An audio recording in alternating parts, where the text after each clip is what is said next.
pimps. They all pimps, because pimps say shit to you and then don't explain it. That's how the fuck our government treat us. Just tell us shit don't make no sense. What the fuck are we still doing in Iraq? Can somebody tell me, ain't we killed everybody? That's why I love America. We some goddamn bullies. We don't give a shit. We be on CNN like, say our name, bitch. Say it. Say it 3 times. To see we don't come over there and kill everybody. You don't believe we gangsters? Tell me what the Iraqi uniform look like. Don't worry, I'll wait. Because you ain't never seen that motherfucker. We ain't killing they army, nigga. We killing them. We over there killing niggas in sweatpants, tank tops, flip-flops, and a cowboy hat. You shouldn't have been talking shit. Our government pimps, they get on the news, they act like we ain't even over there killing real people. They don't never get on the news and say, today we killed 4 men, 3 women, and 2 children. They use a word niggas can't readily identify. Today we killed a group of insurgents. Be at the house like, I don't even know no motherfucking insurgents. You can kill all them motherfuckers. I don't have not one insurgent friend. Are y'all getting this? In that short little bit, which was a part of a larger joke about marijuana, he told us about the role of the American government as exploiters and bullies. He talked about American propaganda, misinformation, and disinformation, and its effectiveness in manufacturing consent for genocide. They don't never get on the news and say, today we killed 4 men, 3 women, and 2 children. They use a word can't readily identify. Today we killed a group of insurgents. Because we don't call them insurgents anymore. We call them Hamas, right? That's the new word, even if they not. Because just like Katt Williams said in that joke, we not killing the army, we killing them, the civilians. Y'all, civilians are getting murdered by the tens of thousands in the Congo, in Sudan, and in historic Palestine. And America's hand is directly involved in all of them. And yet they still have so many of us convinced in real life that it has nothing to do with us. We at the house like, I don't even know no motherfucking insurgents. You can kill all them motherfuckers. I don't have not one insurgent friend.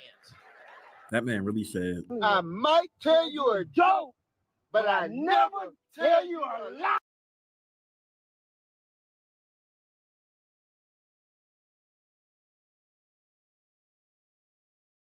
Canceled me for talking about Harvey Weinstein before the thing came out, but he all canceled me.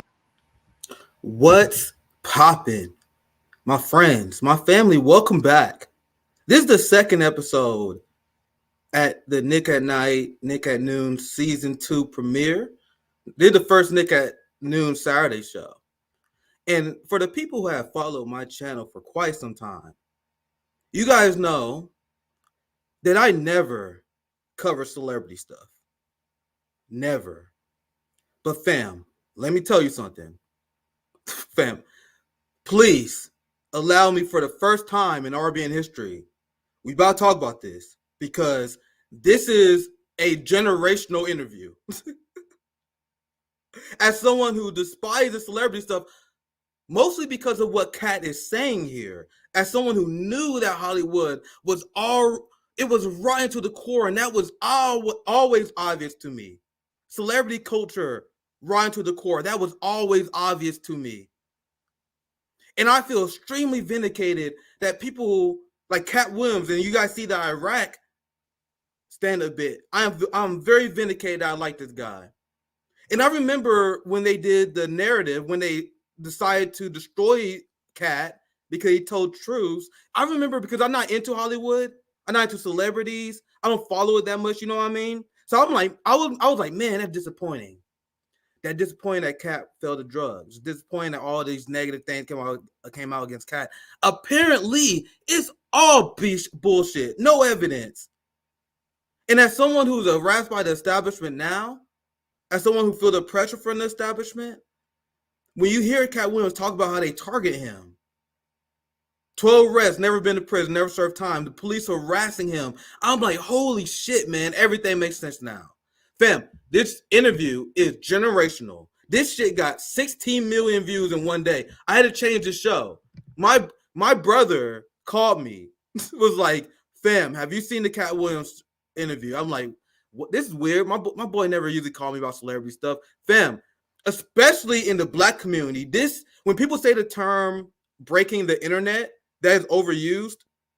But this interview broke the damn internet. And I never ever used that term before. This interview got 16 million views in one day because it was Katt Williams exposing Hollywood. It was Katt Williams exposing the movie industry. It was Katt Williams doing what I have been doing since the start of my time as a citizen journalist. What have I been telling you guys? I have been telling you guys about the rot in the black capitalist class, in the black bourgeoisie. We see what's coming out with Diddy. See with Nelly, with R. Kelly, all these black bourgeoisie. That's common. Capitalism rotted our community and turned our community away from revolution, away from intellectualism, which was the root of our community. The Black Panthers, MLK, Fred Hampton, Malcolm X, all these smart W.B. Du Bois. It go on and on. We had a revolutionary tradition that was based on building our intellect up. And then the CIA came. They took over hip hop. Capitalism decided to rot the minds of our community, and we had a scourge of black capitalists ever since. People think things are better. Do you guys think? Do you guys know that racial income inequality right now is worse than it was at the height of the civil rights movement? Do you guys know that? Probably not. You know why? Because they want to talk about all the black millionaires we have. Even Katt, who I largely agree with in this interview, black millionaire. All these people, black millionaires. Black capitalists exploit black labor. And we got more black millionaires than ever, but the racial income inequality gap is worse than it's ever been. So this is why this story, I am all about this shit right here, fam. Because we need a Katt Williams in politics. We need a politic Katt Williams, someone that will light a flamethrower to the Black Congressional Caucus. Because, fam, if you have not been paying attention to this interview has people in shambles. Everyone and their mama has to respond to this interview. Everyone has to smear Katt Williams in response to this because Katt Williams exposed all the people I knew was weasels. Thank God that Steve Harvey was exposed finally. Thank God. Everyone knew that everyone who not engrossed in celebrity culture, we knew he was a sellout raccoon, to say the least. Right? So now all the people I had fucking bad vibes about, Katt Williams destroyed, and obviously we don't have time, and I gotta be careful with copyright and all that stuff. So I highly recommend people check this out. It's 3 hours. This guy, Shannon Sharp, he usually does an hour on his show. He usually does an hour. Katt Williams get there and like, bro, I got some shit to say. And it's a 3-hour podcast. Shannon Sharp, like, he just tosses the script at one point because Katt Williams went there and he said he's lying all these motherfuckers on fire because these people have been lying about him for years. And I didn't know this because I don't follow celebrity stuff. But people, ever since the drop of this interview, people have been looking for the receipts, and the receipts been there. Every single thing that Katt Williams has said has been vindicated. Ice Cube did a response video on Twitter where he was talking about what Katt Williams was talking about regarding the Friday thing, and he essentially was like, so now I'm showing you guys this clip first for a reason, because the reason why that interview with Katt Williams blew up and got 16 million views in one day, God knows how many views it had now. I'm curious. I'm curious. God knows where it's at right now.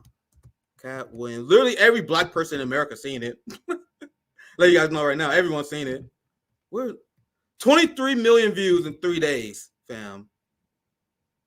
And the reason is because Katt Williams effortlessly, and while sounding extremely sincere, destroys every single one of these arguments you're about to hear from Kevin. I got time to show you guys receipts, but there were a lot of comedians that came out and said, yeah, Katt Williams did a lot for me.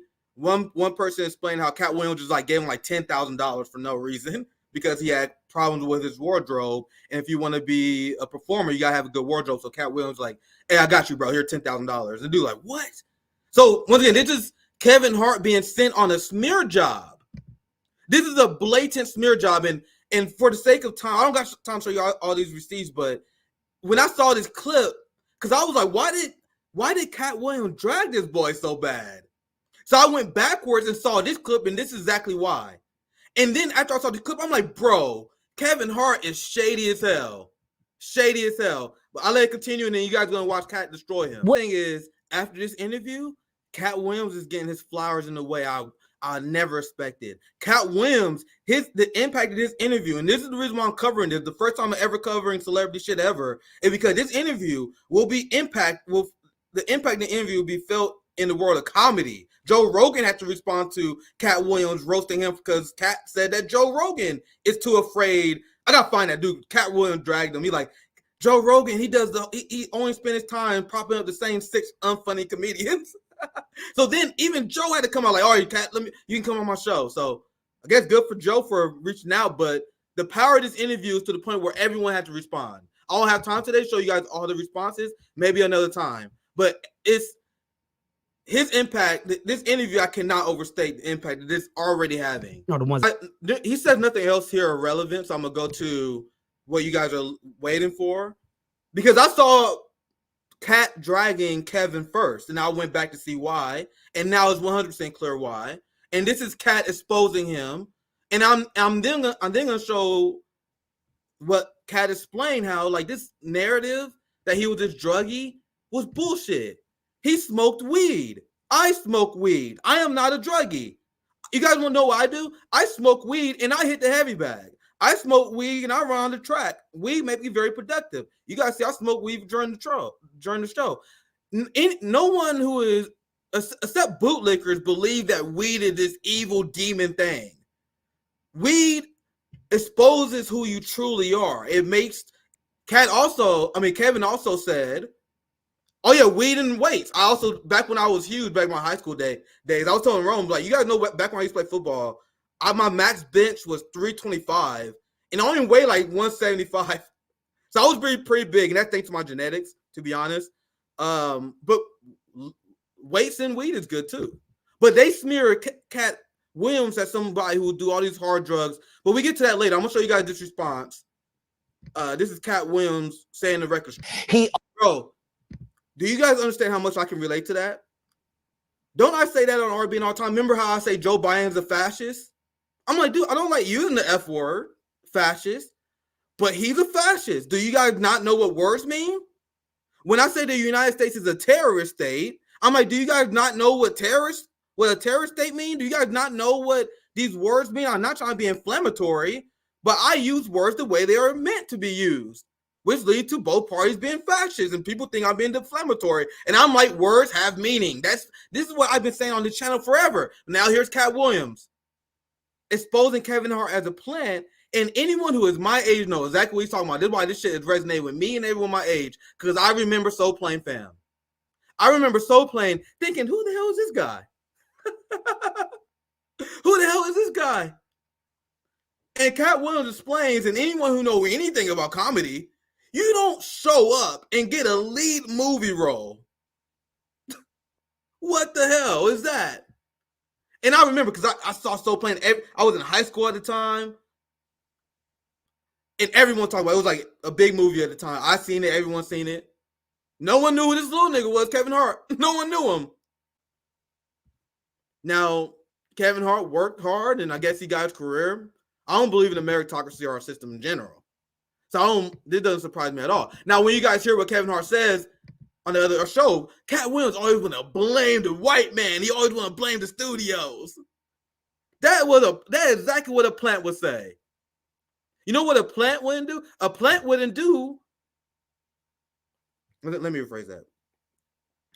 A plant is a comedian that wouldn't do a bit or segment that ever challenges United States foreign policy. What did I show you at the beginning of the segment? Katt Williams exposing the Iraq War, exposing propaganda in the soft language of the empire. Show me the segment of Kevin Hart doing that. Don't worry, I'll wait, like Katt Williams say. You guys know I say that all the time. I got that from Katt. If you watch my show, I always say, don't worry, I'll wait. I got that from Katt Williams. I'm not ashamed to admit that, because Katt Williams had a big influence on me growing up. Like, Katt Williams and Dave Chappelle was always my modern 1A and 1B. And then Richard Pryor being the all-time GOAT. That's how I ranked it. You have the all-time most influential GOAT comedian, which is, I think, is Richard Pryor. And then if you ask me about talent, I would put Dave Chappelle 1A and then Katt Williams 1B. And I had George Carlin number 2, like right there. That was my personal rankings. So Actually, let me shut up. I'm gonna show you guys the rest of this because I got limited time. We have a guest coming here with us today. This is Katt going in on them more and explaining why he did the interview the way he did.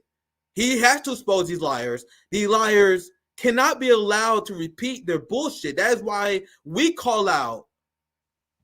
Fam, do you guys understand how relatable this interview is to RBN? Because people are upset at Katt for calling out the frauds. People hate RBN because we call out the frauds. We call out the vanguards. We call out the human reports. And you guys are like, come on, man. Can you guys not be so messy sometimes? I'm like, no, you can't let people lie. We got to set the record straight. The truth means something. That's why we call out the fake leftists. That's why we call out the people who claim they're socialists, but they're not. It's extremely important. And Kevin Hart is about to... Now, do you guys see why I'm covering this now? This is us. Why you guys go after these people? Why you guys got to do this? Why you guys got to go after the channel? Why you guys got to critique the left so much? Because we can't allow these liars. We can't allow these people to confuse the working class. We can't allow Crystal Balls who says good things about Palestinians. We can't allow her to get away with condemning Hamas. We can't allow these people who think they're on the right side condemn Hamas, because once you condemn Hamas and once you start lying about bullshit, you're not telling the truth. And that's why RBN been blacklisted. That's why I've been blacklisted. Why you guys don't see me on the Hill anymore? Why don't you see Nick on guest appearances like you seen in the beginning of RBN? Because just like Katt Williams, I started telling uncomfortable truths about the left and many of their allies. Remember the wedding, the Marianne Williamson wedding? All the people who used to be cool with us, and we're like, look at this access journalist shit here. And we got blacklisted because of that. You don't see him on the Hill because of that. Because we called out people for access journalism. We can't allow Jesse Smollett to continue to lie. We can't allow the Vanguard to continue to lie. People say, why did RBN call out Black Power Media? Remember that? There's still people upset about that we call Black Power Media. But what did we do? We came on and we exposed the lies that Black Power Media said about us, the narratives that they made up out of air, how they sided with the establishment and did what liberals wanted in making two Black radical group fight. There was liberals and Democrats who wanted Black Power Media and RBN to fight, and Black Power Media raised their hand and said, we down.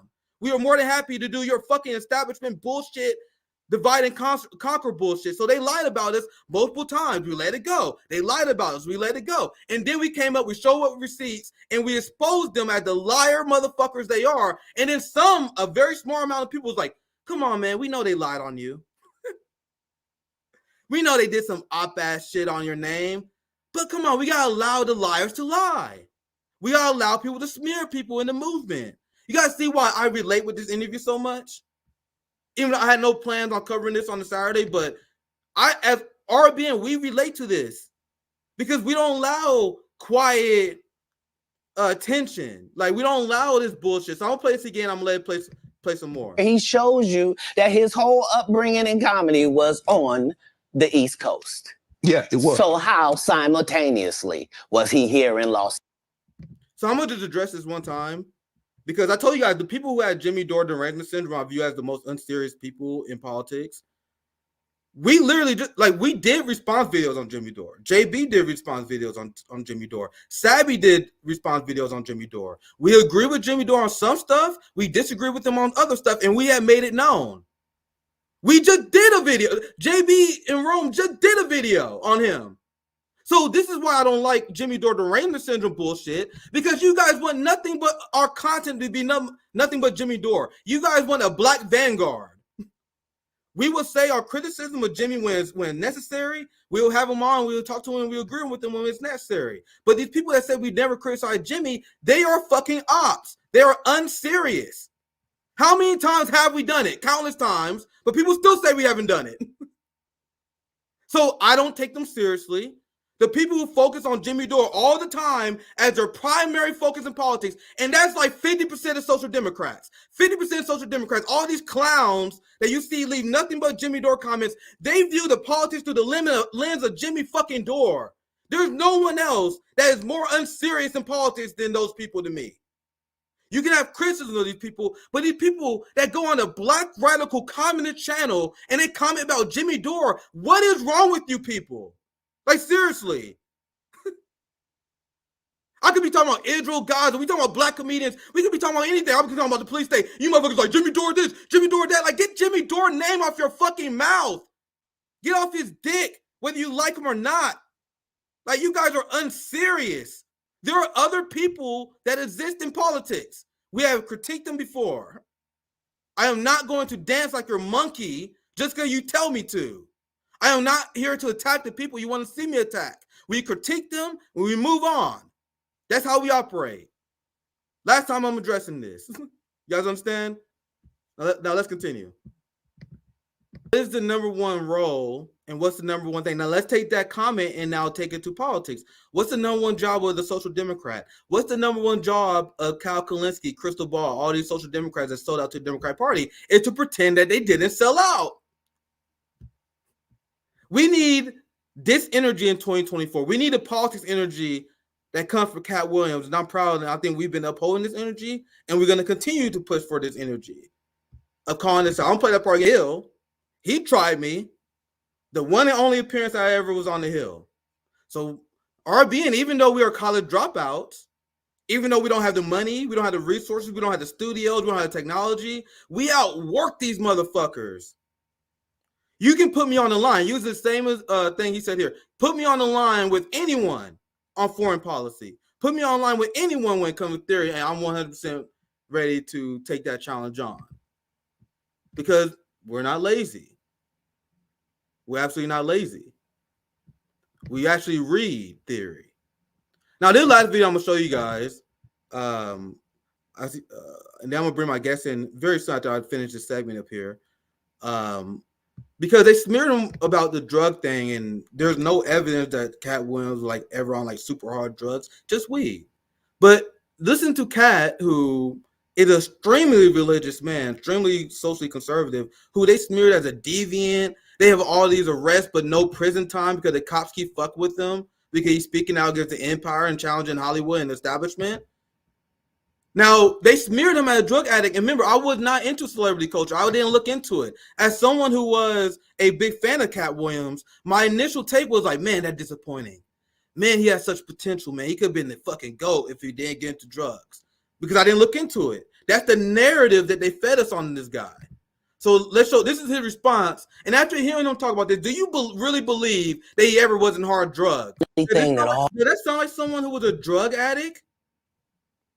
That's absolutely not someone who was a drug addict. And I see you, Lucy. I appreciate you for joining. I'll be introducing you here very soon, my friend. Did that sound like someone who was a drug addict? That's why it was extremely disappointing, because I remember these bits he used to do. Like, Katt Williams used to do these bits criticizing Hollywood for their behavior. Because remember, he is extremely socially conservative. Like, he had takes on evolution. If I'm going to criticize Katt Williams, like, he has like a bit on evolution that is beyond cringe. He's very socially conservative. But they smeared him as a sex-craved drug addict, even though he had 6 children, a wife, someone he'd been loyal to forever. But now this is a bit he did on drug use and calling out Hollywood. At least if you're in the ATL and a nigga doing drugs in the ATL, the nigga at least excuse himself, go to the bathroom or some shit. Niggas in Hollywood just do the drugs right in front of you and act like ain't shit happened. You in the middle of a goddamn meeting. Yeah, so what we're gonna do is we're gonna do the movie with you, and then we're gonna go back.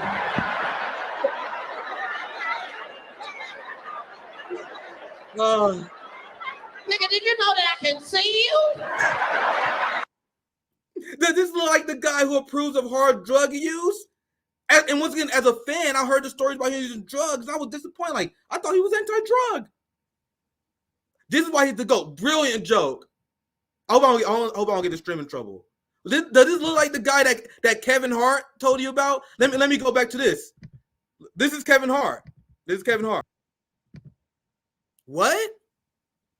So you guys see how Kevin Hart, the plant, played a very big role in spreading this lie that Katt Williams was a drug addict? Now let's go back to the bit. I want the bit to continue, and then I'll wrap this segment up. I apologize, Lucy. I went a little bit longer here. I'm gonna bring my guests here very soon. At least if you're in the ATL and a nigga doing drugs in the ATL, the nigga at least excuse himself, go to the bathroom or some shit. Niggas in Hollywood just do the drugs right in front of you and act like ain't shit happened. You in the middle of a goddamn meeting. Yeah, so what we're gonna do is we're gonna do the movie with you, and then we're gonna go back.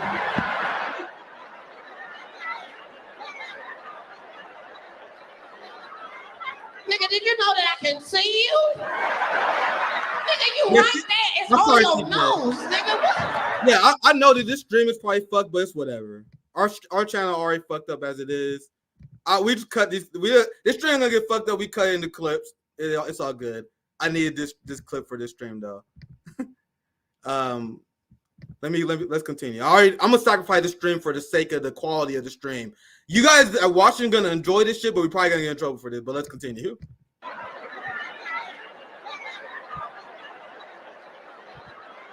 Nigga, did you know that I can see you? Nigga, you right there. It's on your nose, nigga.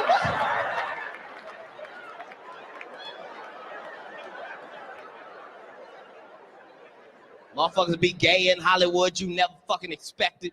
They be having these big ass mansion parties, and the mansion party, the whole mansion is a party, and then it's a separate party in the little rooms. I ain't been famous that goddamn long. I'm excited in a motherfucker to be at the mansion party. You be looking in all the goddamn rooms, and you fuck around and look in the wrong room and shit.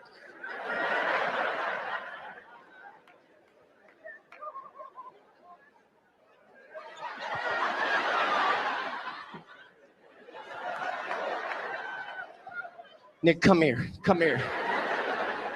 Is that two niggas kissing? Is one of them niggas? I'm about to get in trouble. But you gotta see that the social conservative of Katt, and Katt thing was he didn't like the sexual. Well, he viewed the sexual deviancy of Hollywood. He didn't like the drug culture of Hollywood. But so Hollywood then smeared him as a sex deviant drug addict, almost like to mock him, right? But what I said, I think I can end the segment there. I'm gonna introduce my guest. This is a friend. We had her on RBN quite a few times. I know her as Lucy. She go by Blue Moon Red Wine. Hi everybody. Been a while since we had a conversation. It's good to have you on, my friend. It's good to be here. I haven't done much streaming lately, but I like to do it infrequently. That I've realized that's my thing. I don't. The main is that I had like a more consistent schedule. That's why we're doing like Nick at Night season 2. You guys know how Nick at Night season 1 was. It was essentially I go live whenever I get a chance. I did before I had my new place, new internet. Like my internet would fuck up every once in a while. So I'm like, if it works, I would do it. So that's how Nick at Night season 1 was. So season 2 works differently. So now you guys know I'm gonna be here Tuesday nights, Thursday night, and Saturday at noon. So not like random ass shit anymore. So Lucy, just for a second of the audio issue, I'm gonna take you muted until we get you in here. Because there's a little bit of audio. So make sure you're muted until I call on you, just for the sake of the audio sake. So I want to unmute you. You mind unmute? Someone told me that it was too loud. Yeah. But you can just mute yourself and you can unmute when you want to chime in. I think that will work just for the sake of the audio frame. We have a conversation that we're going to talk about regarding why I largely don't take and I've been saying I'm more than happy for people to talk to me and disagree with me about this. I had Lion Cosgrove from the Grayzone, who was a libertarian, and we were talking about borders on the show. I'm like, bro, I'm not a fan of borders. I'm a libertarian. I mean, I'm not either. So I'm not a big fan of borders, and I'm very interested in your point of view on this, Lucy, because Lucy talked about how the United States stole Mexico, and that's why I brought you on, because I'm very interested in hearing you discuss this story, and educate us on this. This is what we're gonna do a lot on this show. We're gonna have a lot of education segments like that. But before that, I hope you down that phone me for a segment or two. So I have a few more things I want to cover before we get to that. But the whole concept of the United States, I'm gonna unmute you here. I gotta keep you muted because I'm gonna unmute. Yeah. So when is it better now? So, try earphones and then yeah, and try refreshing.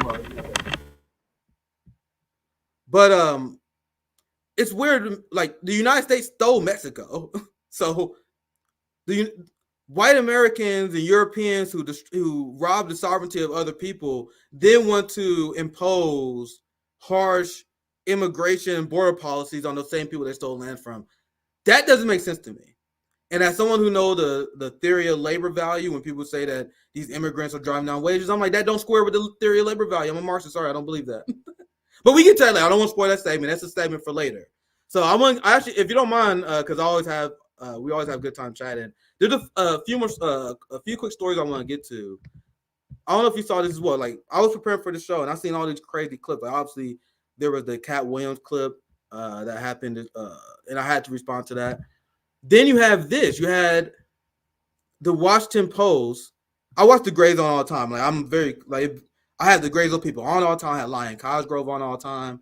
I had Kit Clarenberg on a few weeks ago. I'm planning on having him back on very soon. We had Max Blumenthal on multiple times, Aaron Mate on. And no, I don't hide the fact that I'm a big like advocate of the Grayzone, because they actually do hard-hitting investigative journalism that is not partisan, that exposes the empire.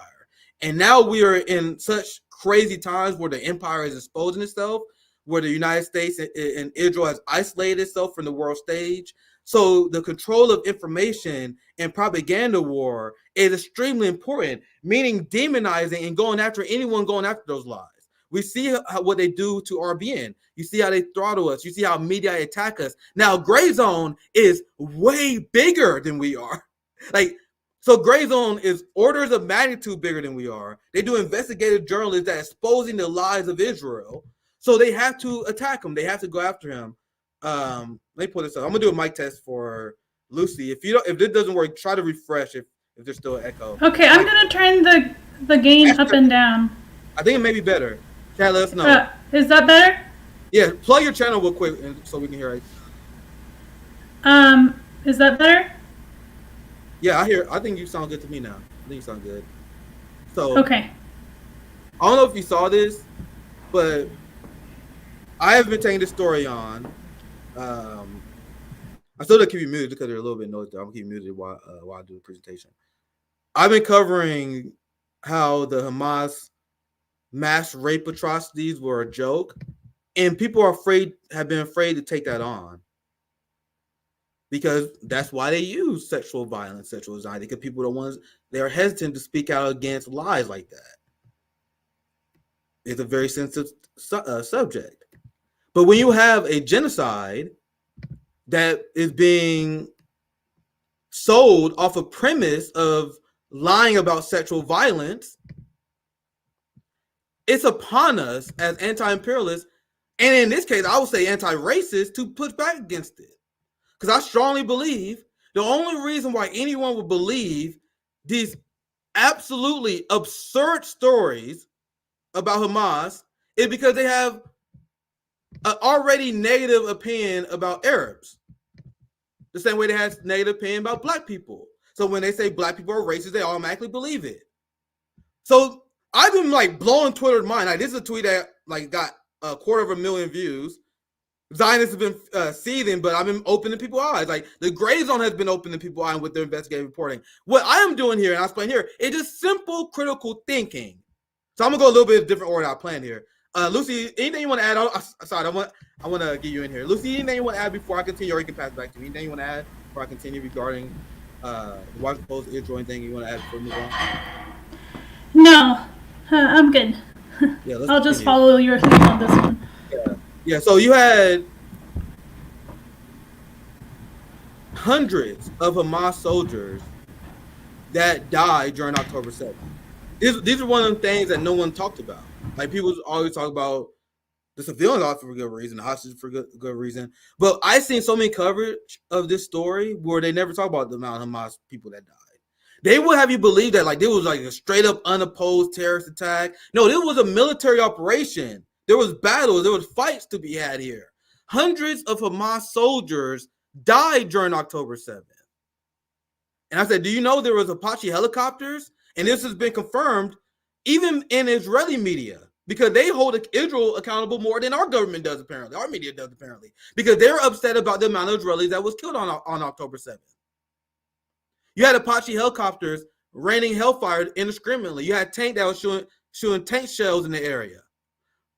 But despite all this, despite having hundreds of men die during this operation, now think about it. Let's humanize people, unlike what our society does.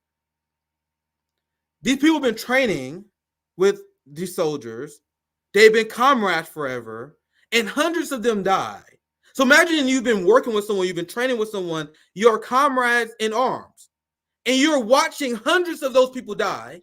So then obviously as a human,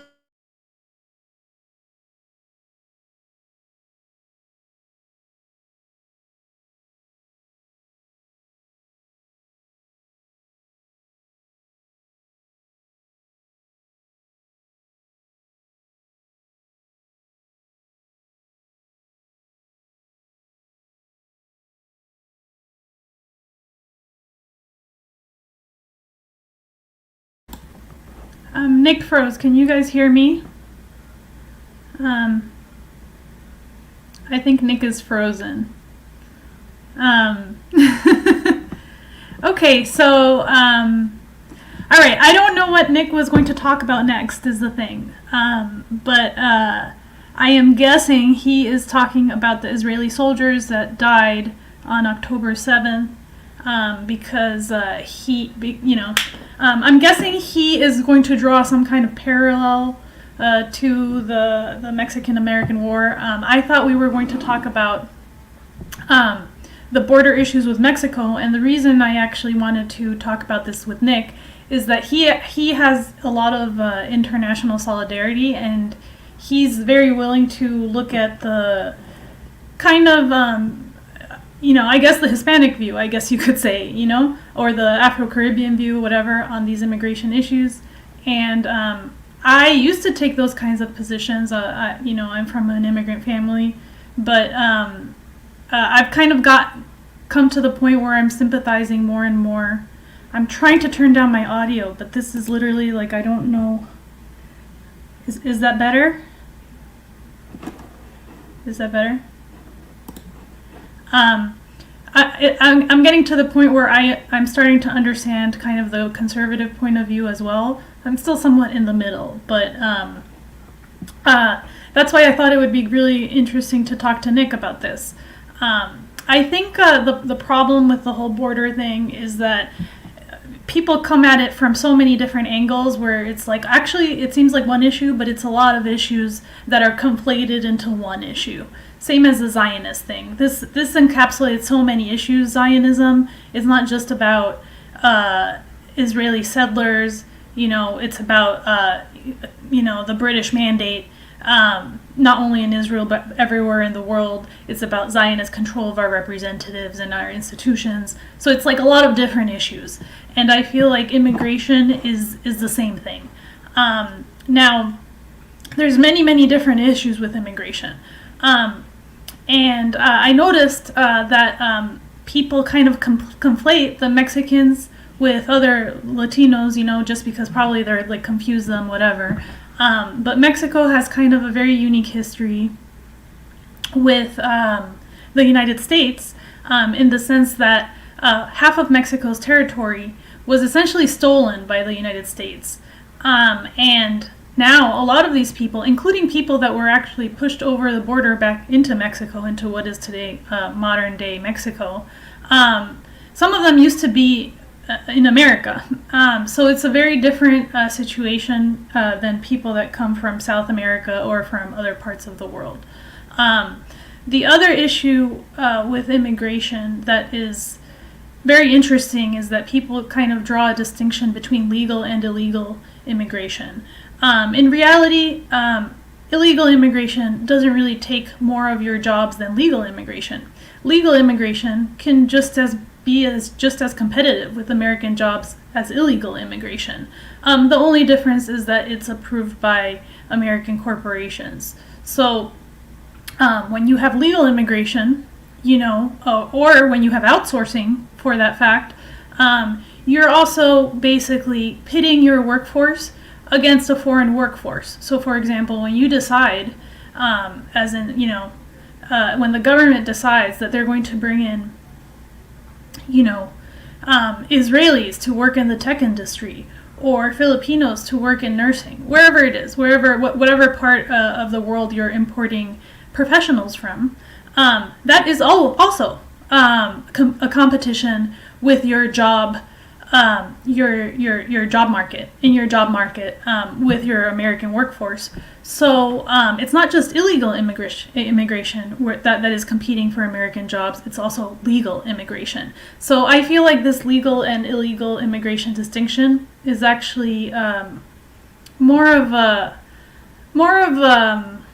classism thing, where people really kind of discriminate against the people that come across the border specifically because of a class issue. Those are, a lot of the times the people that work in agriculture, farm hands, construction labor, and there's this class discrimination against all of those people. So that's why I don't actually draw a distinction between legal and illegal immigration. I feel like you definitely have a right as an American to talk about foreign competition with your labor force, but there's no reason to make a distinction between legal and illegal. But I do think it is a problem when you have too many people that come at once, when the economy can't absorb it, or when you can't house your own people, for example, when you can't provide your own people with healthcare, when you can't house your own people and you're, housing an incoming labor force. And if you notice, the slogan of the Democratic Socialists of America, Hey, Lucy. lately has been "let them work." I don't know what "let them work" means, but it really, I don't think it lands that well with the American working class when you're saying "let them work" when there's Americans that don't even have jobs, and you have the DSA coming out saying "let these foreigners work in our economy." It definitely seems like there is some kind of ulterior motive to set these people up as labor competition for our local workforce. And I used to not see this as much, but I feel like the more time goes on, the more I kind of see these dynamics. Can you hear so, me? yes, illegals are more easily exploited but also people on H-1B visas, for example, are also more easily exploited. And sometimes companies prefer to hire them because they know that they will stay with the company for 2 or 3 years no matter what. And then, when they do that, they're deciding to basically hire a foreigner over an American because they feel like they can control the workforce more easily that way. Hey, Lucy. Nick is back. I can't hear him. Yeah. No. Yeah. I don't know. Let me come out and then. I think CJ can hear me. Chat, can you guys hear me? I'll see if I can read the chat. Yeah, anyone else can hear me. Lucy can't hear me. Damn. So, Lucy, thanks for coming through. I'm gonna say this because my internet is not coming back on. I'm gonna say this. I may wrap the stream up. I find this shit very curious, man. Let me see. I'm turning my camera on. I'm like, you guys know, I'm a very conspiracy minded person, man. This shit is curious to me. I moved. You guys know I moved. I have not had one internet issue in weeks. Why do you guys think I canceled my show? I canceled it because I couldn't do solo shows no more. Because my internet in my old house didn't work that well. So I started doing this more often because I like, my internet. At least CJ can be there to carry.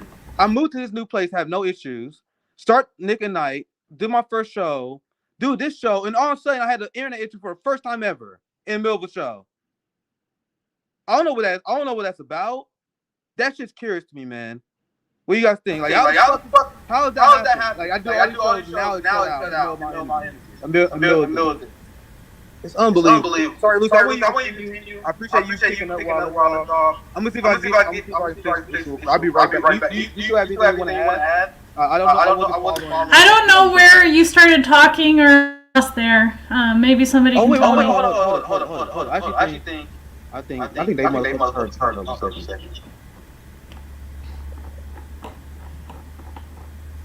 Yeah, bro. You must have heard. Hold on, let me take that. Now my internet. Let Them Work is about the military-industrial complex. That's Interesting. Yes, that makes sense. I agree. Yeah, I'm sorry. It's completely derailed. But let's see if I can pick it back up. Now that I'm back on my computer, the echo is back from on your end, Lucy, unfortunately, and it's very loud. I don't know what the problem is. Man, let's see if we get back on track. Let's go back on track. We still got a decent amount of people here. At least you guys didn't abandon me. Like fuck, man. You guys don't know when I was offline while Lucy was killing it. I was screaming in frustration. Like, bro, you guys know I was avoiding doing this show because of this, because of the internet issue. I fixed it. I called the cable company, went through all this shit, paid a little extra shit so I can get better internet. I know there's nothing going on with my internet. Maybe I'm fucking crazy. Maybe I'm a conspiracy theorist, but how the fuck does my internet come out the first time in the middle of the show? The fuck is that? That's absurd to me. There's no way. There's definitely some shit up. Anyway, I got no way to prove it, so I guess I shut my dumb ass up. I'm a conspiracy theorist. I don't got no way to prove that though. I'm gonna bring up your article. I'm sorry to y'all. I appreciate you picking up the show. Despite that, let me see. I'm gonna pull up the article that you sent. I want you to. I'm gonna pull up the article that you sent. And damn it, man! I lost so much time doing that because I still gotta do the Grayzone story. That Grayzone story I gotta completely redo that. There's no point in me. I gotta redo that for the point of segment. So let's move on. I'm gonna do your story first before we do that. Hopefully my internet. I'm in my head because now I'm paranoid. Now like, is this shit gonna do it again? Anyway, let's move on. This is just your article, and I couldn't follow what you were saying because obviously what I was going through. And I apologize for cutting you off. But this is the article that you sent me, and I want you to comment on it. This is the title: How the United States stole half of Mexico's land. And we know that. Yeah. So. Go ahead. Yeah. So I wanted to bring this up because I noticed that there's like especially with this immigration stuff with the U.S. government basically. It is a decision, like a conscious decision to give housing to immigrants when there's like homeless Americans on the street, right? This seems to be a policy decision to basically bring in a labor force. So, once you're older, you've been strung up and like run through the military, you're a homeless veteran or, whatever it is, the U.S. government is like, fuck you guys, we don't want to take care of you anymore. We're going to import a new labor force. So I do think that there's some kind of like policy intention there. But I also think that there's something that really gets left out of American history a lot. And that's the Mexican point of view. Now, I'm not Mexican, but I think this is important to cover because sometimes people, they'll mix things up, as if everybody south of the border is the same. And what the Mexican case is unique because the U.S. stole half of their territory. So technically, Mexicans are not actually foreigners in a lot of these territories where they are, especially if they're in the West. They're not actual immigrants, but they're considered immigrants. Now, for people from South America, other parts of the world, whatever, that's a different story. My point is that kind of conflating the Mexican case with other Hispanics or whatever is incorrect. Just the same way that conflating African Americans, case for reparations, for example, is very different from, the African movements or, what happened in Jamaica, Brazil, like, these are separate things. So Mexicans are unique in that they have a land claim with the American government. And in 1945, this is really interesting, after they established Israel, as a condition for being part of the United Nations, they made Mexico promise that they would never raise a case to get their land back. And that was basically a requirement, like to be part of the United Nations. So I thought that was really interesting because the United Nations is basically right now revealing itself as completely useless, a tool of the empire. and I went to this protest in the Bronx, it was really early on, in like October 10th or something. There was this Mexican lady there, and she was explaining the history of how the U.S. Stole all of these territories, which was basically Texas, Oklahoma, parts of Oklahoma, Nevada, Colorado, California, New Mexico, basically the entire Mexican Southwest, plus Utah, which was basically half of Mexico. And what they did was Mexican ranchers and farmers were basically more poor at the time than American farmers and ranchers, and the Mexican government started to rent land to Texans and to people that were east of Texas to come into Texas and rent land there, and they just wanted to basically make money off of that. But what happened instead is that they started to settle Texas. These settlers that were settling Texas sometimes would steal land from the Native Americans and Mexicans that lived there. Sometimes they were the same, you know. A lot of Mexicans have like a high indigenous population, and they brought slaves with them. At the time, slavery was illegal in Mexico.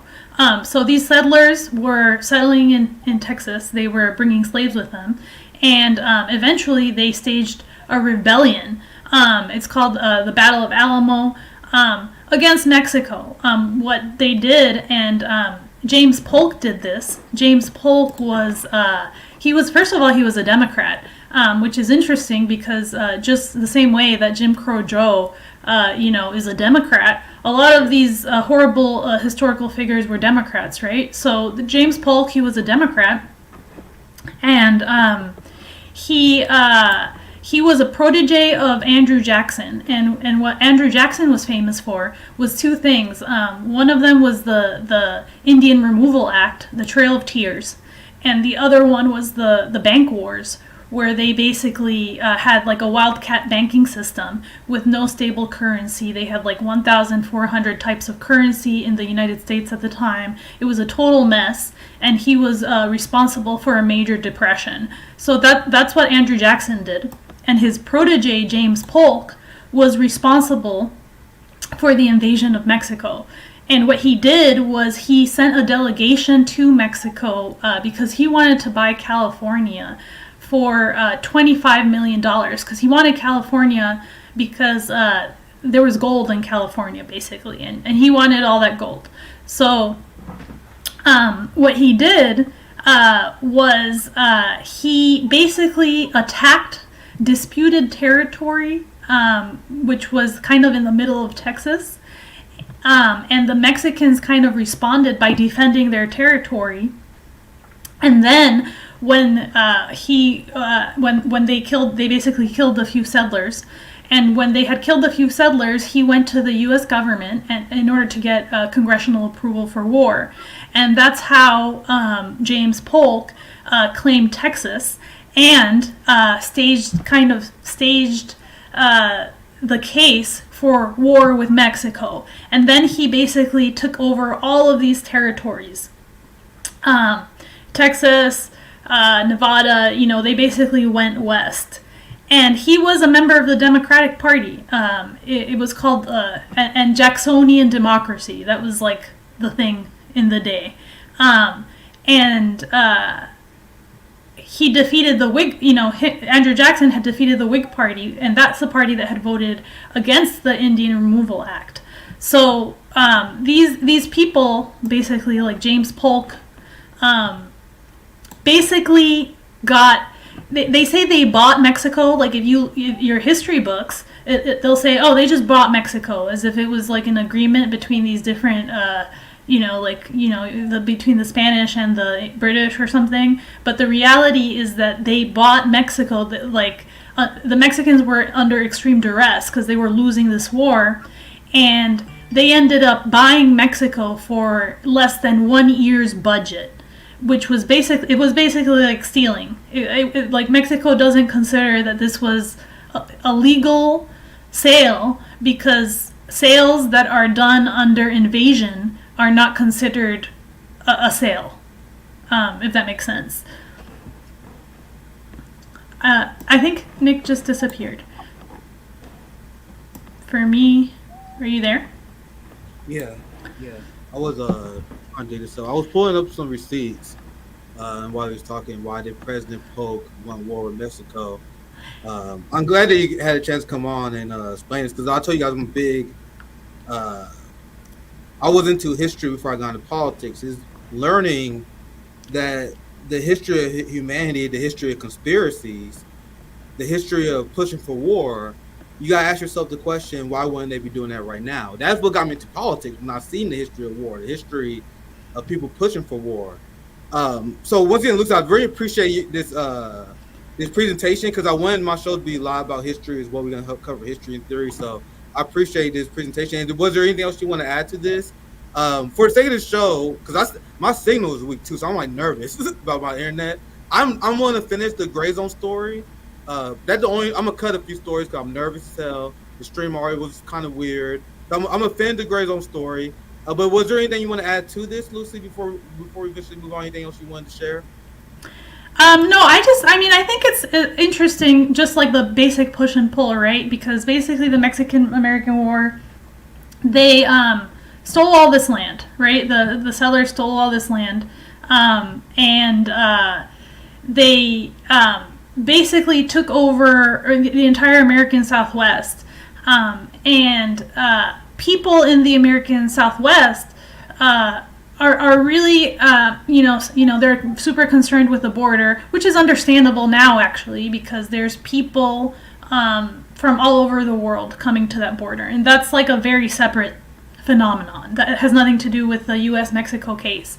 But I just thought that it might create a little bit more unity and understanding, basically, between African Americans and Mexicans. Like, Mexicans are the Mexicans and Mexican Americans, the largest Hispanic population in the United States. Technically, they have a land claim that's kind of, not the same, but similar to the land back movement. There's other people that know even more about this than me. I can recommend one to you. There's this guy, his name is Javier Soriano, and he's the one that explained to me some of the history behind the James Polk thing, and behind Thomas Wilson also, who actually interfered in the Mexican Revolution. Thomas Woodrow Wilson, in the beginning of this century. So there's like a huge history there, and the issue with people in the American Southwest especially wanting to separate themselves from Mexico, and right now actually they're trying to raise the case for war with Mexico, because what they're doing, and they're building this case again, is they're saying that fentanyl comes from Mexico, and that's a reason to invade Mexico, because of, it's like basically the drug war, because fentanyl comes from Mexico. Now, fentanyl isn't actually produced in Mexico. It's like produced in China or something. But it is trafficked through the border, right? And the right wing is accusing China of weaponizing fentanyl against the United States. Right. That's the narrative. So that's the narrative, and there are people right now that want to wage war with Mexico again. Like, I don't know what the... Right, and it would really be a disaster to have an actual war on our border, because we haven't had a war on our land in a very long time. So you gotta know this is not normal. You gotta know it's not normal for a country just to go around and talk about how many countries they want to go to war with. If you go to Brazil, that's not what they talk about in Brazil. In Brazil, you're not Lula giving addresses we should fight this country. You're not standing there talking about we should fight Argentina. If you go to the Philippines, any other country, pick any country, they're not just talking about just going to war. It's just the United States. You gotta know that's weird. But sorry, I want you to continue, Lucy. Right, no, I agree with you. So I think, there are some things with immigration that it's like a system that doesn't work. Maybe you do need better border control, stuff like that. But there's a lot of questions behind that. One is, first of all, where is the border supposed to be? Because if you actually look at history, people have disagreements on where the border was supposed to be. The second thing is, if Mexicans have an actual land claim, like a land rights claim against the United States, then it's a very different situation for Mexican immigrants in particular.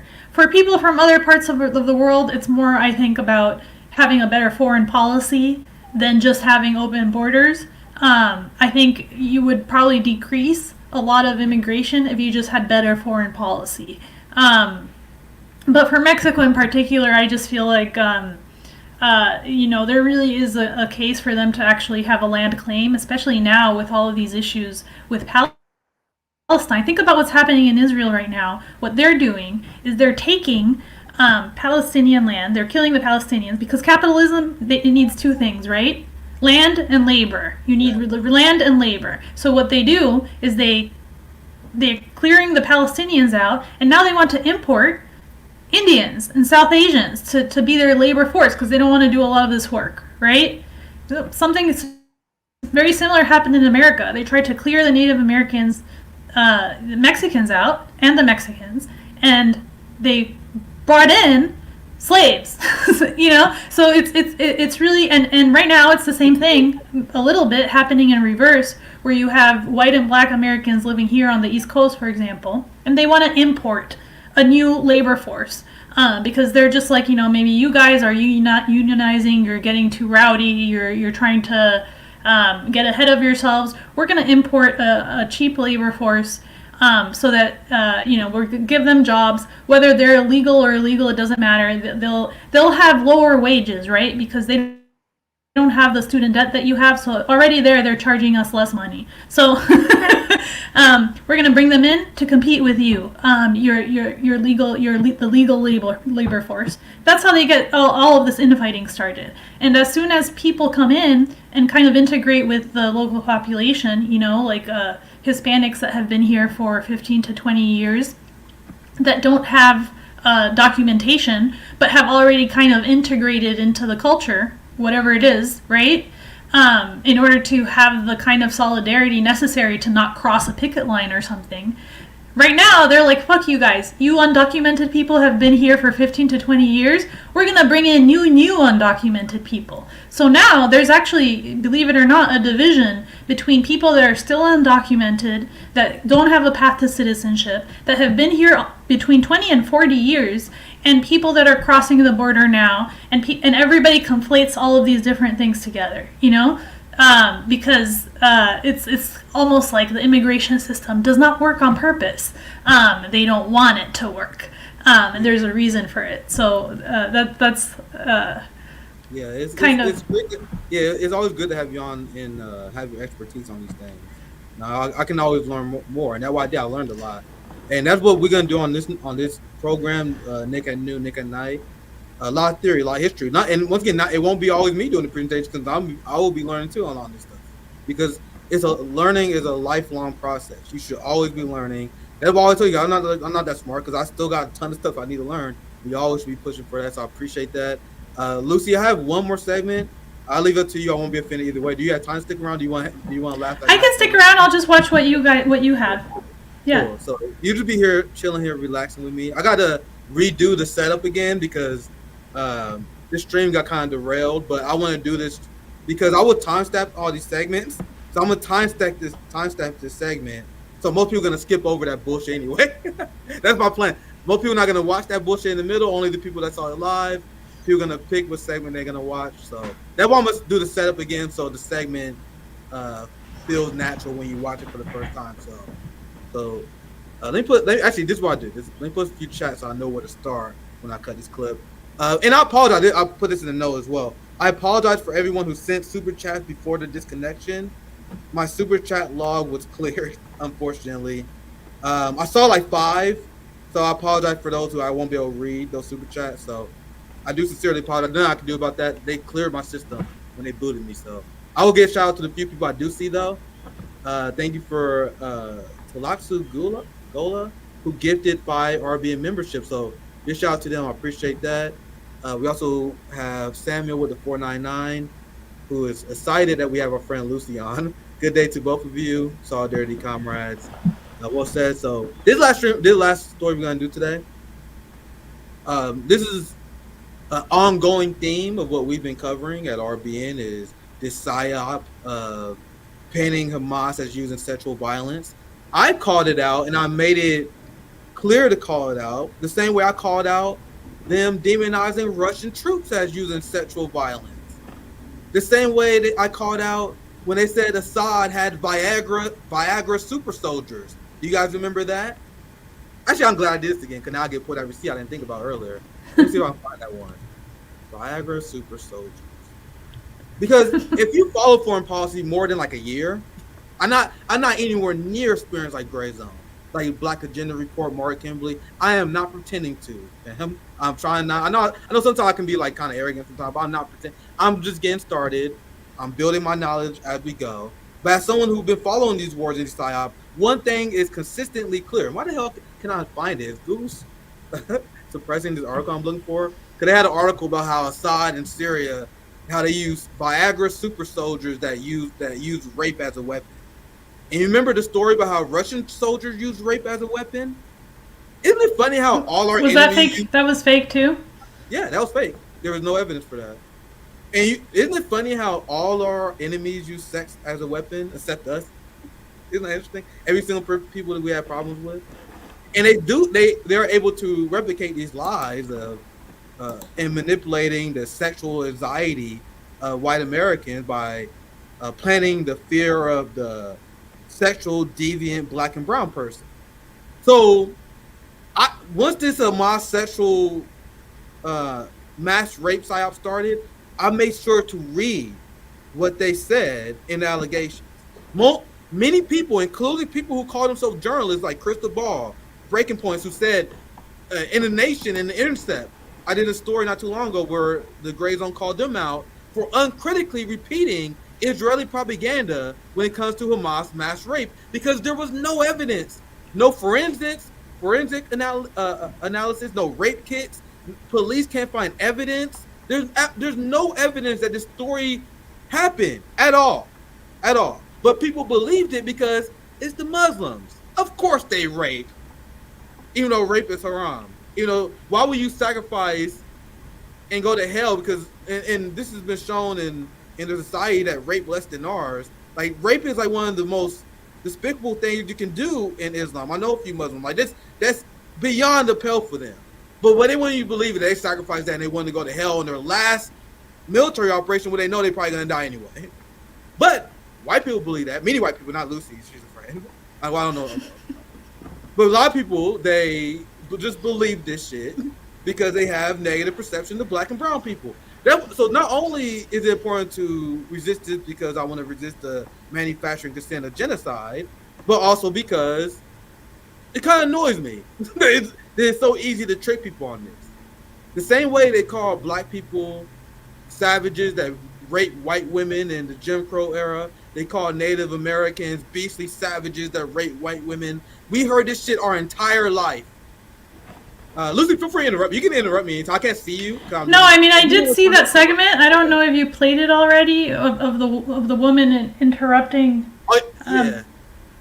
That Palestinian leader. I don't remember what his name is. He's like very influential. You want to watch it? I actually have it. That was one of the segments I was planning to cut.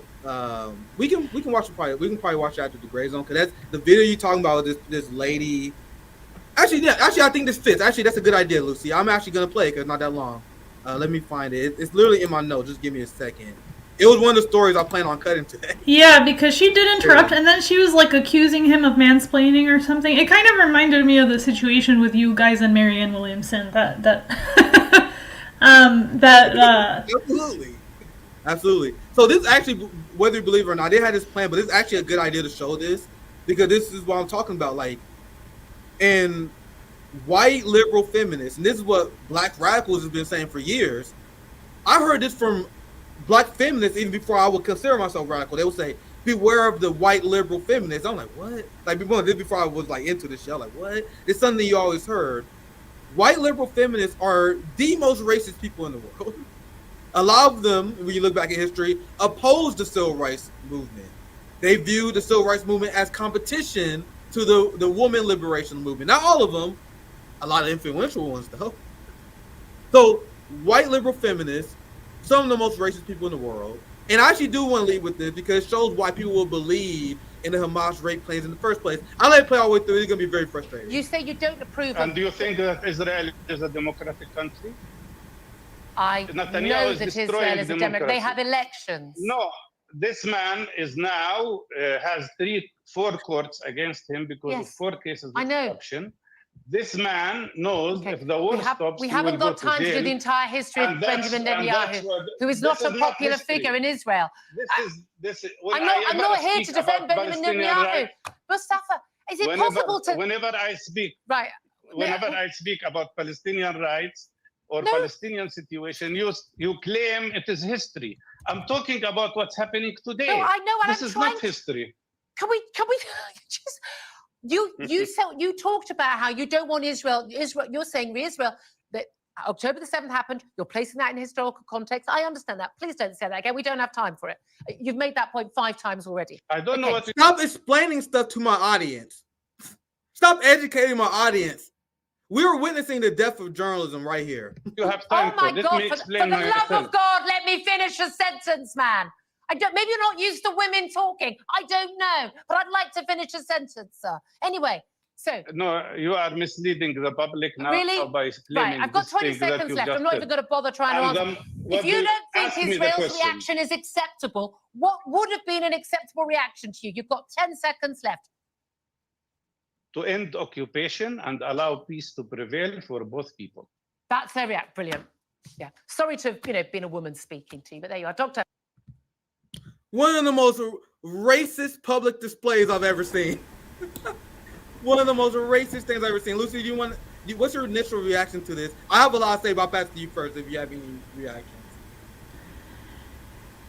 I mean, it was hard to watch. And he came out really looking good in the end, even though she tried to shut him down at all costs.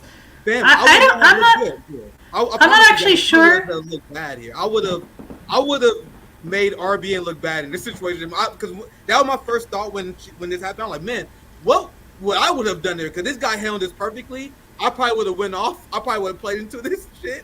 I don't know if I can handle this, guys. I don't know if I can handle this like this guy just did. But sorry, Lucy, I want you to continue. I'm sorry. Yeah, well, I'm not sure if she's liberal or conservative. I don't know anything about this woman, but for sure, white liberal women also have this tendency. We're also kind of shielded from, people are shielded in their own communities, other parts of the world. They see things on the news, whatever, and they have these stereotypes of people on the other side of the world, people that they've never met, My experience is that, sure, there's sexism in men of all over the world. Men can be sexist anywhere. It's not like, it's not, there's nothing about the Muslim world that makes people, especially sexist. There are differences in terms of economic development, I would say. It's harder to get equal rights for women, I would say, education rights, stuff like that, in extremely poor countries or countries that are war torn. All of that stuff really affects women and children. But I would say the biggest threat to Palestinian women is the state of Israel, not Arab men. That's what I would say is currently standing in the way of their rights. That's what you just said there is the response that everyone should be saying to these Alan Dershowitz unhinged Zionists. Like, what about the feminists and the moms? Like, what about you? You know how many widows you guys are creating? How many Palestinian women you guys are killing? There's nothing more anti-women than war, period. So I just want to cover one more thing when she said, because there's a lot I want to break down here. I don't want to spend a lot of time, but at one point, she was like, well, we are a democracy because we have elections. Like, oh Oh, you sweet summer child. Right, elections. By the way, apartheid states are inherently not democracy. Repeat after me, ladies and gentlemen. Apartheid states are inherently not democracies. That's like saying a rapist is a feminist. That is not, those things are incompatible, sir, ma'am. So, and there's one more thing. I actually don't know how to play it again. I just want to play the meltdown part again, because this is, and the reason why I say she's a feminist, because a lot of people say she may not be a Democrat. She's a feminist. Look at how she weaponized her gender. Conservative feminists exist too. I view liberals as conservative, so I view the vast majority of white women feminists as conservative. I do. They have a opinion where women should be equal, which is feminism, which we support, but it's rooted under this white supremacist ideology, and that's come from liberal women and conservative women as well. And you guys, I want to show you guys the meltdown again, and this is exactly why we push back at people that say race isn't important to talk about. If you're someone, and this is my friend Jimmy, this is the criticism we have with Jimmy, that say that race isn't important. Jimmy, why do you think they're allowed to bomb Palestinians? Because people are allowed to happen to black and brown people. And so imperialism, anti-imperialism, anti-colonialism is inherently rooted in anti-racism and anti-capitalism, so you can't separate those things. Even though white America, you guys want to, it will feel good to not talk about this shit, but it is very important. They are only allowed to do this war because of white people's opinion of Muslim people. Look at the polls. Black people against this war, Latinos against this war, black and Latinos, despite being brainwashed by Democrats for decades, my entire life, yet they're leaving the Democratic Party. Lucy, do you know that was my goal? To get black people to leave the Democratic Party, and they leaving the Democratic Party because of Palestine. And are they leaving because of Palestine, or were they kind of done with it before then? No, it's accelerated. I reported on this recently. It's accelerated, and they quoted that Biden policies in Gaza is the reason why black and Latinos are leaving too, because we see that Biden is complicit with colonialism and violence. So I'm actually pleasantly shocked about that, Lucy. I did not see that coming, because everyone talk about the age gap regarding Zionism, but what the boomers, even the boomers. Yeah, because you know how most boomers support Zionism and young people against it. Yeah, regardless of color, which is true, but there's a reason why white America is comfortable talking about that, because they want to provoke generational war. They want the boomers to be like, oh, look at these dumb kids. These dumb kids support the fucking terrorists Hamas. You guys think there's a coincidence they go with that instead of the other polling that is just as prevalent? The same gap you see between boomers and young people is the gap you see between black and white people on Zionism. So, I'm sorry, I apologize, Lucy. I didn't mean to assume. I actually assumed earlier. I apologize for that. But the white people that work, that friends with RBN, that are against Israel, just based on the numbers, is the minority. Like, white America is for Israel, based on the polls, around 6 to 7 of us. Misspoke. 7 out of 10. Like 70% of them support. And then we look at black and Latino Americans, we are the people that drive the overall support down, because like 70% of black people don't support Zionism. Like 60% of Latinos. So why don't people talk about that gap? Because if you talk about that gap, you had to reconcile something. You had to reconcile, why don't all these black and brown people support Zionism, but white people do? But they don't talk about that because you don't want to have that uncomfortable conversation. You know what I mean? But anyway, I gotta move on. I'm going too damn long. So Lucy, anything you want to add to this? And no, I don't. I think at some point I got tired of the demographic analysis on that stuff, but it's true. I do think white America supports Zionism more. I don't know what the percentages are. The same gap between, and I covered it. The same people. They want to talk about how boomers support Zionism, but the gap between boomers and Gen Z in their support is similar to the gap between white America as a whole and black Americans. So once again, we got white allies exist, and we prop them up, and they are in community with us. But we got to be truthful. Right. We got to bring facts. The fact of the matter is, majority of white Americans support the state of Israel. The majority of white Americans see kids being fucking bombed. They see hospitals being bombed. They see thousands of kids being amputated without anesthesia, and we're not supposed to make this analysis? Imagine if 50% of black people supported mass violence like this. What they will say about us. Why is there no reckoning about this? And it makes people uncomfortable. This is why some people don't. It's uncomfortable.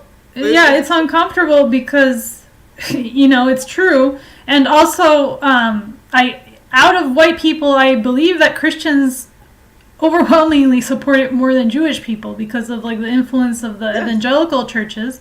As far as I've seen, a lot of the people protesting this stuff in New York, at least, are Jewish. So it's there's obviously a lot of Jewish Zionists as well, and they do have a lot of like media influence and power, and there's also a lot of them in our intelligence agencies and stuff. But by the numbers, it's like Christian Zionists. The Christians make up the most white Christians. Make up the highest number of Zionists. I don't really know what to do about it except like maybe we have to like really be honest about the role of our churches in promoting Christian nationalism and stuff, which I don't think always has to be a negative thing, but it really clearly is right now. Like especially when they're getting to a point where they don't even recognize that a foreign nation has influence on owns all of the positions in our government. And they're saying that they're nationalists, So, like I don't think that that's nationalist. Do you think that's nationalism?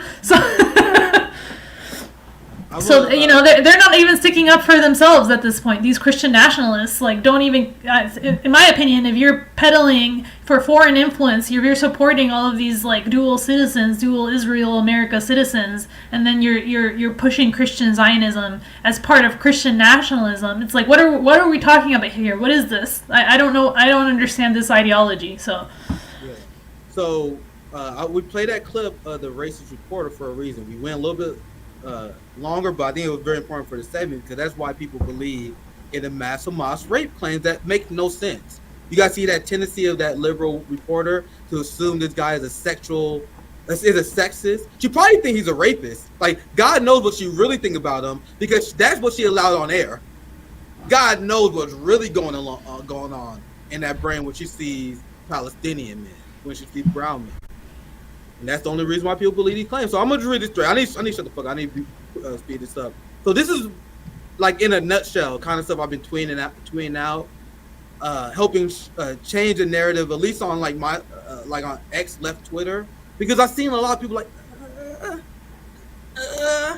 That's why I get a lot of credit to the Grayzone, because as everyone was like, it might be bullshit, but there's a good chance of moderate people. I'm talking about the breaking points, the crystal balls. These are all the people that condemn Hamas because they assume they were rapists. Meanwhile, this is what we were saying. I'm gonna read my tweet just to make it simple. Just me using basic critical thinking. Did you guys know that hundreds of Hamas soldiers died during October 7th? You know that you had Apache helicopters raining hellfire indiscriminately above during October 7th, which killed many Israelis? Despite this chaos, mass death, and how dangerous this was for Hamas, Zionists would have you believe that they paused combat in order to commit mass rape while Apache helicopters are shooting at them, as IDF soldiers are coming after them, as hundreds of Hamas people are dying. And remember, these Hamas people are their friends, are their comrades, and they train together. So these are their friends that are dying in front of them, Lucy. What's more traumatic than seeing your comrades die? So despite seeing their comrades die, going through a lot of trauma, fearing for their life, they got an erection. They are horny and they are ready to have sex despite this. I'm sorry for the crass language. No, it's true. It's true. There probably wasn't enough time. Like, I mean, they have to produce some kind of evidence. Right now, it's just pearl clutching. They've paraded this picture of Shani Luke like 500 times, the same one, literally the same picture that they keep parading as evidence, right? And it was said that Shani Luke was actually in a hospital in Gaza after that happened, and that she died because Israel bombed that hospital. So it's like, they don't have any proof of these claims.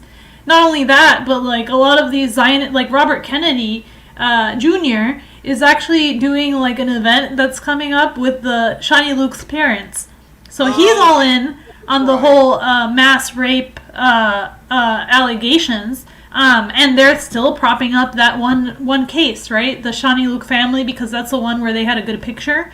And it's extremely difficult for the Israeli propaganda machine. Like, it's kind of crazy. Like, in spite of the fact that they have so many people in Hollywood, right? They're like one of the top countries for technology. They have the ability to hire 3D artists and all of this stuff to like produce evidence or whatever. And their evidence is still shit.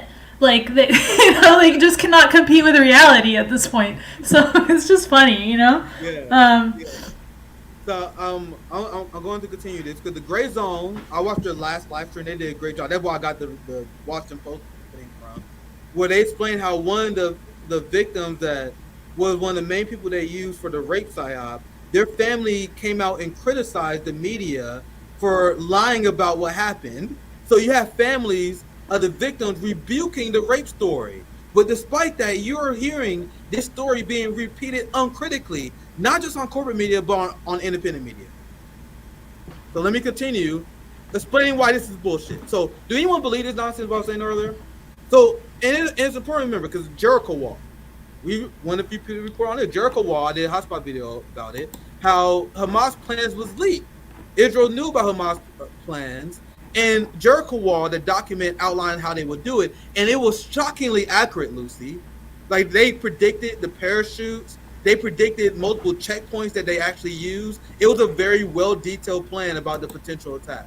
So despite the fact, and Scott Ritter did analysis on this, there have been multiple military analysis over this as well, even outside of Jericho Wall, that in order to be successful during this operation, you have to have speed. They had time checkpoints, and even if you find it despicable, when you're taking hostages in the military operation, do you think you got to take your time while you take hostages? No, it's a fast military operation. We got to get in, take as many hostages as you can without getting killed. And remember, hundreds of Hamas soldiers died in the middle of this. So despite speed being so crucial and can be the difference between life and death, Zionists will have you believe that Hamas planned very specific rate breaks. We're going to take this checkpoint here in 15 minutes. And then at 1100 hours, you can take a 15-minute rate break. We know you're going to be tired. You need to undress, button down your trousers. I know you got all this combat equipment on. Make sure you take your Viagra so you can get an erection during this thing going on. Take your rate break. That, according to them, that's in the plan because they say it's systemic. So they coordinated rate breaks. That's what they will have you believe. And right. It's not believable that it happened in that short time span, and it's obviously also projection because they clearly have like a rape and abuse policy. Israel, like this guy Alan Dershowitz, he's been outed as an actual pedophile. First of all, he was already a Zionist. He's appeared at the 92Y. Like, the 92Y is that same cultural institution in New York where there was the Richie Torres and Lawler protest because all of these like Zionists show up there to have their events, and they canceled this guy for disagreeing with Zionism, and they didn't allow him to, I don't remember what his name was. So this guy has showed up 6 times at like the 92Y, and they canceled him, this Alan Dershowitz guy, not because he was a Zionist, but because he was a pedophile. It came out that he was a pedophile, but they didn't even actually cancel him for that. They said that, they were just like had a really busy schedule or something. So all of these like cultural institutions are really like, the pawns of these Zionists. This guy's a Zionist. He's a pedophile. And if that wasn't enough, he's also like pushed out mandatory vaccinations, and he said that people should be like arrested and vaccinated and masked at all times. So what's crazy about this is like that they're trying to like create this political divide where it's like the people that are anti-vaccine, anti-mask, whatever, cater to the conservatives, and then the people that are like anti-Zionists like are trying to like cater to the Democrats. But in reality, it's the same people. It's the same people that push the vax mandates, like Kathy Hochul, all of these like Democrats in New York, Chuck Schumer. They're also Zionists. And they're also pedophiles. Like, it's the same people that do are like in all of these things. It's always the same people. Yes. Yeah. So listen to this, fam. So they got the Israeli hostages back, and there was no evidence that any of the Israeli hostages was raped. So this is what these dumbass Zionists will have you believe. They will have you believe that Hamas committed a mass rape operation in the middle of death in a war zone, but they wouldn't rape the hostages in a safe find somewhere, because the excuse that they gave, they said the reason why there's no evidence of rape, the reason why Hamas didn't rape the hostages, and no, this is a true testimony. They said the reason why they didn't rape the hostages is because they had their wives there, and they didn't want to rape the women in front of their wives and their kids. That's how stupid they think people are. So these people are gonna rape in the middle of a war, but they're not gonna rape the hostages. Who believes this stupid shit unless you're the most vicious anti-Muslim racist in the world? Who else believes that unless that? Because you guys see how easy this story is to break apart. Like I'll be just thinking, I'll just be sitting around at home, smoking some weed, and I'll be thinking, I'll just be random like, how the fuck do anyone believe this shit? I mean, think about the story. That's why you see my Twitter. I'm like, do you guys realize how many logical holes are in this story? Meanwhile, at the majority of white America and corporate media, this is gospel. Including the Washington Post. Go ahead, Lucy. You can interrupt me. Plus, even if there was like an incidence of rape, which I guess you can't ever rule it out, you know, maybe there was an incidence of rape, who knows, in like the 2 seconds of time that they had to do it, or maybe later on, you know, while they were hostage in Gaza. But like the fact is that this is like a modern day civil rights movement, right? And the only way it's gonna work is if Palestinians retain some kind of moral superiority. So the vast majority of the hostage, the purpose of the hostage exchange is to get as many Palestinian hostages back for as few Israeli hostages as possible. That's like actually their goal. There was like I don't know what years this was in because I'm not like an expert on this, but there was like one like really famous hostage exchange where they got a lot of Palestinian hostages out for only like one soldier. It was like a famous case. And that's their goal when they do these hostage exchanges, because there have been all of these, there's all of these people that are still hostage in Israel. So Palestinian hostages. And when they come out, they look like shit. They like starve them. There's, you know, they like suffered sexual abuse, a lot of them. Like there's, you know, you can see it immediately. Like and the Israeli hostages, when they go back, they look healthy, you know, they look like... I saw one of those pictures, there was a lot of people doing compilation, like a lot of graphic designers that were doing, like, they put like all these photos up of before and after, like Israeli hostages before and after, and they look literally the same. And then they have Palestinian hostages before and after, and they look like Auschwitz. Like it's literally... Yeah. Like, the Israeli hostages are literally better taken care of than Palestinians. They're given more food than Palestinians. And the reason they do this, which it's horrible in a way, but the reason that they do this is because they know that they have to take care of these hostages in order to get as many, like, back in that exchange as possible. And if they don't return like a healthy hostage, it's not going to work. So that is like that is the goal of the hostage exchanges. And you know, like I don't. If you can't see that, then that probably just means that you've chosen a side, and you've just decided that you're sticking with it. You know. Well, this is an important point that someone made in my mutuals on Twitter are always based. They mentioned. And this is such a great point I never thought of before. Rape is something that occupying forces do. You know why? Because occupying forces have the time and no one protect the victims of the occupied forces. To think that people like Hamas, who went on a precisely timed mission against a much stronger opponent who was prepared to die, will waste time on rape is idiotic.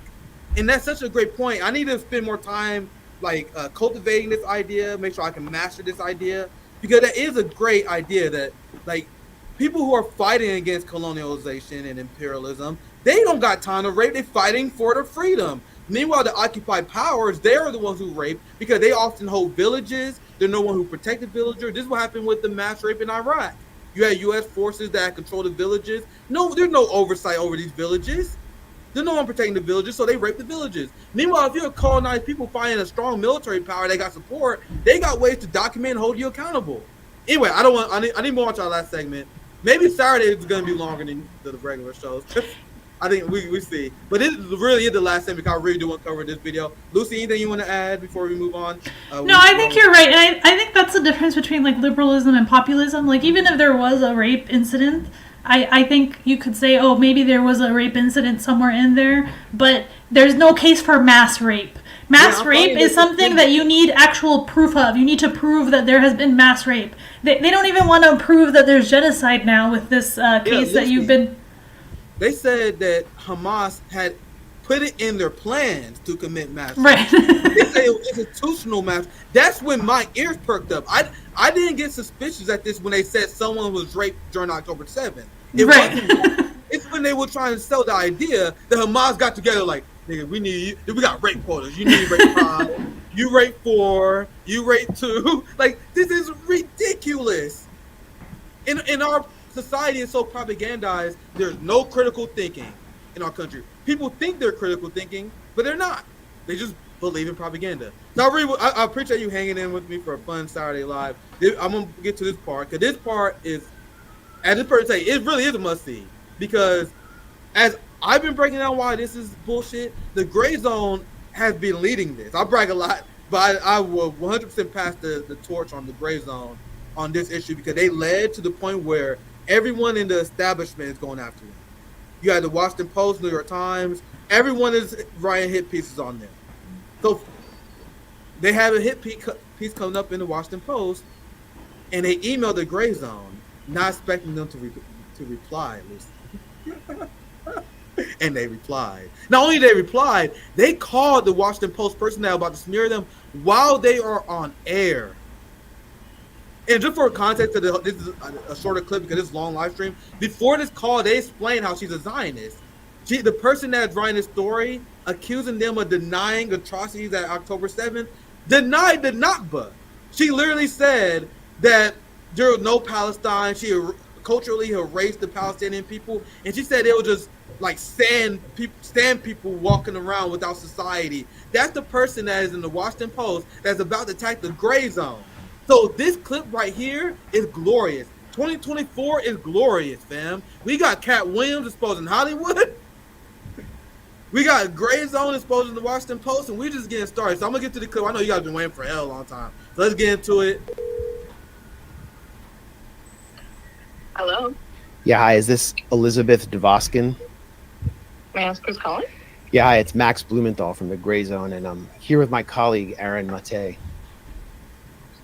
Oh, okay. Thank you so much for calling. You see that pause, fam? That pause is when she was like, "Oh fuck." I know we psychoanalyze it too much, but that pause is there for a reason. Who's calling? Yeah, hi. It's Max Blumenthal from the Grayzone, and I'm here with my colleague Aaron Mate. Fuck. Oh, okay. Thank you so much for calling. Sure. Yeah. You wanted to talk about our factual journalism? I did. I wanted to interview for my piece. Yeah, I got an email from you accusing us of minimizing the atrocities on October 7th. So I'm wondering if it's possible, because I'm about to be on another call, if we could schedule a time to speak Monday or Tuesday. I'm gonna let it play for a bit. Obviously won't run prior to that. Well, I'd like to talk right now before we do that, because I am confused based on the language in your email. You are accusing us of minimizing atrocities on October 7th, but you're not. It doesn't seem like you're. I'm trying to figure out what you're trying to do here and why it seems like you're planning to attack the investigative journalists who have helped expose a major scandal, us and Ali Abu Nima, which has been confirmed even by Israeli media and by Israeli military officials like Colonel Golan Vach, in which Israel killed Israeli civilians on October 7th. There were friendly fire orders. You're attacking us instead of doing the investigation yourself on this scandal. And I'm really confused about why that is. So I definitely want to talk through everything. I don't want you to feel attacked. I want to talk you through points in the story. I don't want you to feel attacked, she said, as she is about to write an attack article on them. And throughout the course of this conversation, and I see a lot of people point out in the comments, I want you guys to see how civility politics, which Max is being very civil, and the fear of confrontation, she tried to weaponize that. Later on, she's like, I feel like you ambushing me. No, if I'm writing an article about something, I wrote 5 articles, not a lot, 5 articles. If anyone asks me to talk about any one of those articles I wrote, I'm down to talk about it. But she wants you to believe that she has a call that is so important, she can't talk to the person who she views as a vicious rape denialist, who she's doing a story on. Do anyone believe that? Meanwhile, I'll let it continue. I just want to add a little bit of commentary. I'll let it continue. Lucy, anything you want to add before I let it continue? No, I haven't seen it actually, so. Cool. All right, I'll let it play for you. So I got my commentary in. This video is so classic, you guys don't need much of me. And I'm really confused about why that is. So I definitely want to talk you through everything. I don't want you to feel attacked. I want to talk you through points in the story. I'm of course aware that there were deaths due to friendly fire. And I've read the Israeli media reports as well, some of which you cite. And yeah, let's just... So how are we minimizing, just tell me now, how are we minimizing atrocities by reporting these facts? That contradicts herself. So I'm about to be on another call, and you're kind of springing on me. What I appreciate is scheduling a time to talk so that I can hear everything. Why schedule a time to talk? You guys are already talking. That you have to say and talk you through everything. Just the way. The question is for you. No, wait, Aaron Mate has a question. It's not all. I can't always get him here. We didn't contact you. You contacted us, so we want to hear from you. What is your issue with us? How are we minimizing what happened on October 7th? If you believe that, since you wrote it, it should be easy to explain. So let's hear it. So I appreciate your asking me a question. My other call is asking me questions. My other call is starting in a minute. When is your other call over? I don't know. It's another interview. Bullshit. But I just I mean no, but we need to have trust. We need to have trust before we go any further. And I see that you have minimized the Nakba of Palestinians writing for Columbia University's paper. You describe them as just a bunch of desert Bedouins. Are you a Zionist? You know, I'm not sure. Like, I mean, I see you retweeting Barry Weiss, who's a major supporter of the Israeli genocide in Gaza, and I need to know: are you? No, the reason I'm stopping here because before this clip, they explained that she's a big Zionist, and she don't want to tell people that she's a Zionist. Why are Zionists ashamed of that? If you ask, "Hey Nick, are you a socialist?" I'll be like, "Yes, sir." I thought that they were doing those walking videos where they were saying, "I'm a Zionist. I'm a Zionist," and then they have like a little explanation of why they're a Zionist. So I think they're starting to like come out into the open. Yeah, I'll let it play some more. I just want to add the context if you didn't watch the whole stream that before this call, what made it even more hilarious is that Max and Aaron spent 5 minutes exposing her Zionism. That's why he asked that question. So the entire audience, I think like 70,000 strong the last time I seen the live stream, think that she is scared to admit what she really believes, which is very telling, but I'll let it continue. Ideologically committed to the system of Zionism. And it's very curious that someone like that would be assigned to this story. And it's also curious to me that the Washington Post refuses to investigate the real story and hold accountable this powerful apartheid state and is instead attacking independent journalists.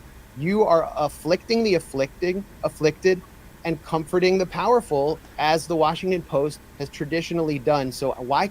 But democracy dies in darkness, though. Why should we even trust you to set up some kind of call? I mean, that is completely up to you to do so. Are you a Zionist? Sir, that is completely up to you to set up a call. This isn't. Why won't you say it? Personal biases, ideologies. That's not what this. Do you support Israel's military campaign in Gaza? Excuse me, what is it? I feel like you're interrogating me, and my other call is starting. You deserve to be interrogated. It's highly inappropriate that someone who seems to have such deep affection for an apartheid state committing genocide would be assigned to this story and is attacking independent journalists who produce facts. So as Max explained, she's attacking independent journalists, but she's the victim. You interrogating me. You guys see how these ruling class scumbags, the managerial class, weaponize civility? She was trying to weaponize civility to Max to get him to calm down. Because you don't want to feel awkward. You don't want to be mean, right? You don't want to be mean. No, and thank God Max didn't fall for that shit. You guys see how they weaponize that? Oh, come on, man, come on, you call me out. No, fuck that. Answer the question. You are a journalist talking to another journalist. We know she's not really a journalist. But if anyone asks me any question about stuff I believe, I would just answer them. Especially if you're a journalist, but let it continue. Actual journalism on a major scandal instead of holding to account the state and military responsible for that scandal. And by the way, why is the Washington Post always minimizing genocide, the attack on the Maghazi refugee camp? It was referred to as just strikes against Hamas in the Washington Post. Where is this? You're the social media reporter. Where is the report on all of the Israeli social media posts, the TikTok posts celebrating the genocide of Gaza, mocking people in Gaza for having their water and energy turned off? The Israeli soldiers in Gaza proudly committing war crimes on TikTok, broadcasting it to the world. Have you written one story about that as the social media reporter? So feel free to send me anything, any articles or clips that you think. Feel free to answer the question. Being a that you feel free to send me any articles or clips. See, this is why nobody trusts corporate media and why they're reading Electronic Intifada and the Grayzone, because you can't even answer these questions. You can't even tell us about your own Zionism and why you're doing this hit piece. This is like customer support for journalism. I'm really just taking. Like when you go to the store and they're like, "Did you call on the phone?" You know, I hate when they do that. Bro, fam, in the email, she's like, "Hey, contact me." They contact her, and she was like, "Oh my God, why are you contacting me? Let's schedule another time for you to contact me." That's just something you say. Contact me. You can contact me, but it's not serious. You can contact me, and they contact you. Let's schedule another time for you to contact me. No, I'm contacting you now. We're talking right now. Grayzone is a gem. Do you guys understand how this exposes the corporate journalists, as we already knew, as intellectually vapid? The same way that Katt Williams in the full interview that you should watch, he's playing how there's all these fake comedians, all these people not funny, people that who disrespect the craft, who skip steps, people who don't write specials, who don't put in the time to write new stuff, people who are not good. That's why when Katt Williams roast these comedians to their face, they can't come back because they didn't put in the work. They're not good comedians. They just fall in line, and they're benefiting from the fact that they're propped up. That's why Katt Williams was able to destroy him. Now, that's the same with the Grayzone in the Washington Post. The Washington Post, she got her job because she's a nepotism baby, I'm sure. She was propped up, and she got the job. It was handed to her. She's not a real journalist. She's not intellectual. You think she's reading shit every day? You guys know how many articles I read a day? I read around 7 to 8 articles a day, at least. And I say 7 to 8 because that's a low number. Like when I do these stories, I read every day for at least an hour to do what I do on RBN. So I know what I'm talking about. They don't do that at the Washington Post. They don't do that at CNN. So when it comes to a live situation like this, they get exposed.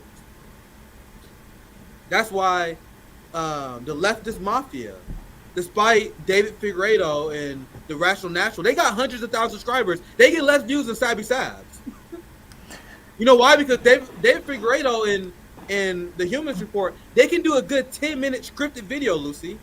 They can write an outline. They can prepare graphics, transitions that look good for the audience. The 10-minute videos are good. But can you go live, fam? I found this comment by Joseph Bett really funny. Whatever happened to journalists with face scars, a drinking habit, always smoking a cigarette, slight depression caused by carrying all the burdens from the stories they cover?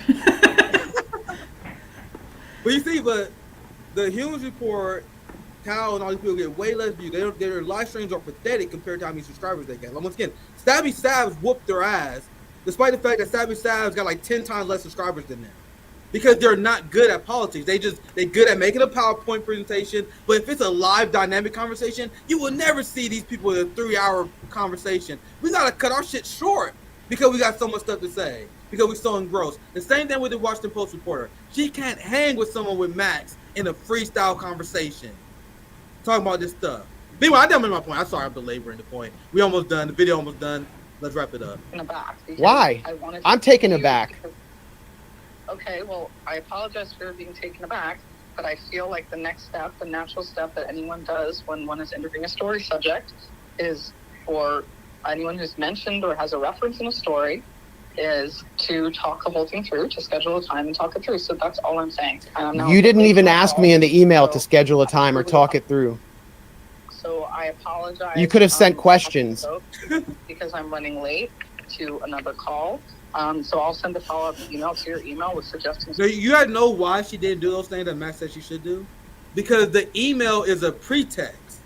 It's so in their hit piece, they can write, oh, we reached out to the Grayzone. They didn't respond.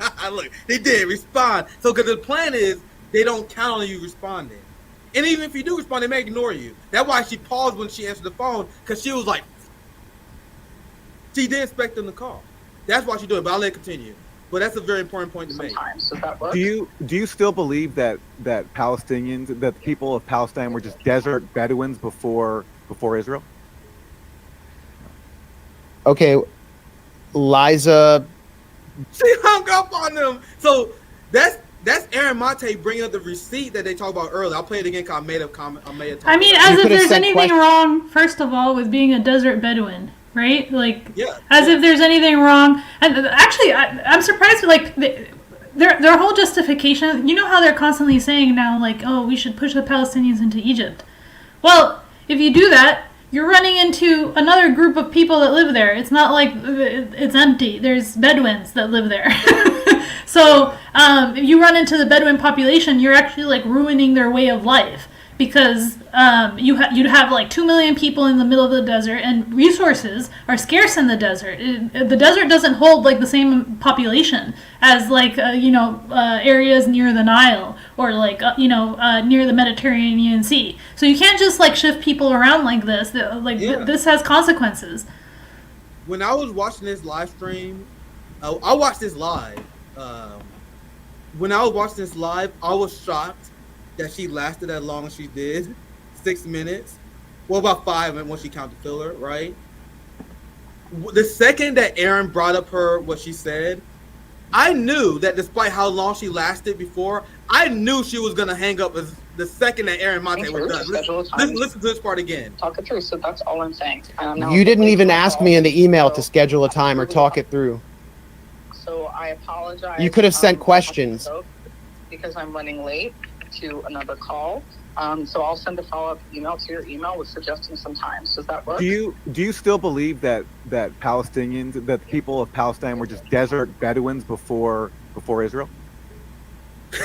So, if you didn't catch that, she said, does that work? She said, let's set up a time to schedule something. Does that work? Meaning that she wasn't planning on hanging up. She was about to confirm whether that worked with the Grayzone. And then when Aaron Mate brought up the receipts of what she said, that's the exact moment on the live stream where I knew she was going to hang up. And then I died laughing. This is anecdotal. I died laughing because I said in my head, oh, she about to hang up. And then I heard click. The exact moment I thought it. So that's just anecdotal. I thought that was funny. This is brilliant stuff by the Grayzone. They later go on to roast her a few minutes after that. And throughout the course of the live stream, they like throw jabs at them. Glorious work from the Grayzone. Had to cover it. I appreciate you guys sticking with me for, I think maybe Saturday, maybe longer. Like season 2 of Nick at Night and Nick at Noon is still new, so maybe Tuesday and Thursday be an hour, maybe Saturday be a longer stream. We see. We still new. We still young in season 2. We figure things out. Saturday's fun. I appreciate hanging in with me, Lucy. It's always fun to have you on. No, thanks for having me. This was fun. It was a good talk, and like I think it was cool to talk about this because even though we have different points of view, whatever, if you talk things through logically, people they do find a medium ground, on a lot of these things. It's not like. Yeah, I like Lucy because Lucy is not afraid to challenge you either. I tell people, if I say something on the show, I don't mind if you guys spar with me. I don't mind sparring like intellectually with my friends. Like we do that behind the scenes on RBN all the time. I tell you guys, like you guys don't know. Like we don't have to air everything out, but we disagree on stuff. We have a spar and we be good. Like it happens all the time. That should help. I notice I'm more diplomatic in person. On Twitter, I curse a lot. I can't help myself. I'm like a warrior, a Twitter warrior. Yeah. No, Pasta. Remember when I had my friendly debate with Pasta when he was like, one thing I don't like about you, nigga. I don't like the language you use. Even though I'm like, yeah, it's fair. That's always been a fair criticism of me, that I'm a bit of a hothead. Now I'm like, all right, maybe, yeah, that's a fair criticism. I need to scale back sometimes and be more chill. That's a fair criticism. Now let's go on to the conversation. That's how. Yeah, I like Pasta a lot. I like a lot of his coverage on Maui. I actually really like Combo Couch. That was like one of the first, like political YouTube shows I used to watch. It was one of the first people that platformed me. Nico House the first, and Combo Couch is like top 3 people. Yeah, I don't think I've ever been on Combo, but I've always liked them. I do think Pasta's a little more too libertarian I hate the Libertarian Party now. Like, don't even talk to me about it. I can't take them. But we may do a conversation about it later because I talked to Lion Cosgrove from the Grayzone who consider himself a libertarian. Do you guys know the new my voice is annoying. You know the New Hampshire? Oh no, people always talk shit on this. Don't worry about it. You know like the New Hampshire or whatever Libertarian Party. Like they're like feds, like bro, like the Libertarian Party. Absolutely, they're feds. Yes. Like libertarians like Lion Cosgrove, I'm cool with, bro. Like I talked to him, he's cool on borders. We may have some economic disagreement, but he's a dope dude. He's a dope dude. And there's real libertarians, and then there's the establishment Libertarian Party that is fucking ran by feds, and no one can convince me otherwise. No one can convince me otherwise either. It's like, to me, it's like the third establishment party. But like, what's bothering me is that they're bringing in a lot of people that are like casual libertarians, or think they're libertarian, whatever, into their shitty party, which is the same as the Democrats or Republicans bringing people into their shitty party, in my opinion. So if you want to get streaming, this is a suggestion for you guys, right? In general, a 70% approval rating isn't bad. And if you want to be a YouTuber, if you want to have a platform, you gotta have thick skin. You know what I mean? 70% approval rating is not bad. So you're gonna get trolls, you're gonna get Democrats, you're gonna get Republicans that come in here and talk shit on you. And the only reason the thing that keep me saying is for every one comment, I'm like, damn, that's a very fucked up mischaracterization to me. I read 3 other comments that say I'm doing a good job. Like this is a comment that said that Lucy's voice isn't annoying. And this is how I cope. I don't know if it's like right, but this is how I cope. I read 1 bad comment, 3 good ones. I'm like, all right, 70% approval rate, I'm good. Yeah. You can't stop. I don't care. I'm annoying too. I have my annoying habits, and I also have a temper, so I get on people's nerves, and then I just get over it. I sometimes I regret it, like because I go really hard sometimes, and then I regret it. But then whatever, I don't care. It's over. But you guys know or not, I self-reflect a lot, bro. I get like a negative comment. I feel like after like a segment, I'm like, man, why did I go on this rant? Like, why did I say this? I see a receipt. Like, why did I put like guys? This come from my athletic days. I'm a professional. After every live stream, I watch back, and I'm like, fuck. Why the fuck I say that? Then I see a comment that will call me out like, why Nick? Why you sound like? Then I get depressed for a bit. So then I'm like, man, I can't make that mistake next live stream. That's actually why I stopped doing this as frequently. I realize you really need to have like an even temper, be very patient, probably be making money for it, because if you make money from something, then you're just like, this is my job. I put up with whatever, But if you don't make money for it, you're like, fuck this, fuck you guys. So that's why I am that. Like that's why I realized I couldn't deliver real journalism, because if that's not really your aspiration, then you should actually think twice about streaming regularly, because then you'll just like you don't care because you know it's not you're like, oh, I don't get paid for this shit. So that tends to be my attitude, but sometimes that's a good thing too, because since you don't get paid, you're like transmitting your real opinion. You're not like people, like despite what the people who want to take us down, the people who like blatantly lie on our name, like Black Power Media, for example. I will never let them live this shit down, fam. You think I am? These people like they stole money from the Fred Hampton house, nigga. We made no money the first year. The 1 year our name was Fred Hampton left us, we made no money, but according to these people, we stole money. How that work? How does that work? Just like Katt Williams, we're exposing the liars in 2024. If you call lying on people like that, you're not trustworthy. How are we grifters? How did we steal when we made no money the first year? You guys know we would not monetize our first year. It took us like 7 to 8 months because we fucking boomers. I don't know technology. It took me 7 to 8 months to get Patreon running. We had no idea what the fuck we was doing, bro. We not professional manager. Cause you know how like the Rising, like Breeze podcast, they come in prepared. They come in with a Patreon ready. They come in with a website. Then we started RB and we figure out as we go. Then we didn't get paid for this shit for like a year. Yeah. That's why I don't I do this for work. unapologetically, because I took sacrifices. I quit my job to work on Brain Campaign. I was broke as fucking shit. And I went through all this family stuff. You guys got no idea. Well, honestly, if you put a lot of time into something, you should eventually get paid, because otherwise you're sinking so much time into it that it's just not worth it. Yeah, and so we did it for passion. So we did it because we believed in the RBN project. And then if we ever made money for it, good. That means we can spend more time on it. That always was the goal. And as we started making, when we finally monetized, and I made the very bare minimum where I could pay my bills. Like, I'm not fucking giving my labor away to these fucking people who exploited it. Like, you guys know, I should have been making $100,000 a year selling cars. Like, I was selling 10 to 15 cars a month, and my manager gave the game away. He like, back in the day when we sold 10, 15 cars, and we was balling. I was selling 10, 15 cars, making $40,000 a year. You guys understand how much they rigged the damn game? That's not the first job I had that stole my labor value. Every job I had. So I'm like, nigga, if I can have any job where I don't have to give away my labor value that they're stealing, I'm taking it. So this started out as a passion project, and I'm still passionate about it. Obviously, dude, this seems like I'm throwing it in, fam. So if I can do it and not give away my labor value to people who rip me off all the goddamn time, I'm gonna do that, and everyone should do that. If you have a hobby, if you have anything you can do in your life that make it so you don't work for a scumbag capitalist, you should take it. And you know what the funny thing is, and the reason why I'm going on this rant, the reason why I have a little bit of chip on my shoulder, is that you have fucking socialists and social democrats that criticize me for withholding my labor. They say, look at nigga grifter, he not working. Look at nigga not making money for a capitalist. God, fucking socialists want someone to work for the Walton family. You want me to go back to Toyota and make Toyota more money? You know how much money I made Toyota? You know how much money I make Hyundai? You want me to do that again? I don't want to do that again. That's why I'd rather be an educator for the proletariat. I know these rants are random, but guys, I see all the negative comments about me. You guys think they don't weigh on me? You don't think I don't feel some sort of way when I see people say stuff that's obviously wrong about me? The same way about Katt Williams? There's a lot of sacrifice that came to RBN. That's why we still do it, because it's a passion project that a lot of people listen to. Like, I see like a lot of people get all these big numbers. I look at my number, I'm like, man, that stream got 5,000 views, fam.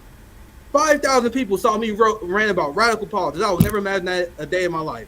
I'm happy with that. You know what I mean? But anyway, I'm ranting like a motherfucker. Any last words, Lucy? I have fun on Saturday. No, I think there's definitely like a point to education and stuff. Like, obviously it's probably padded in between like rants or whatever, but at the same time, you know, you're connecting with people's emotions. And I heard recently, like, I actually just learned this, that a lot of our textbooks are they're like run by still run by the British, like the British publishers. So it's like we didn't even separate that out from that after like the American Revolution. Like that's the state that we're in, where our history books, you know, they basically tell us alternative history. So how do we combat that without having some kind of like media channel that that tells people what's actually going on? It's really important.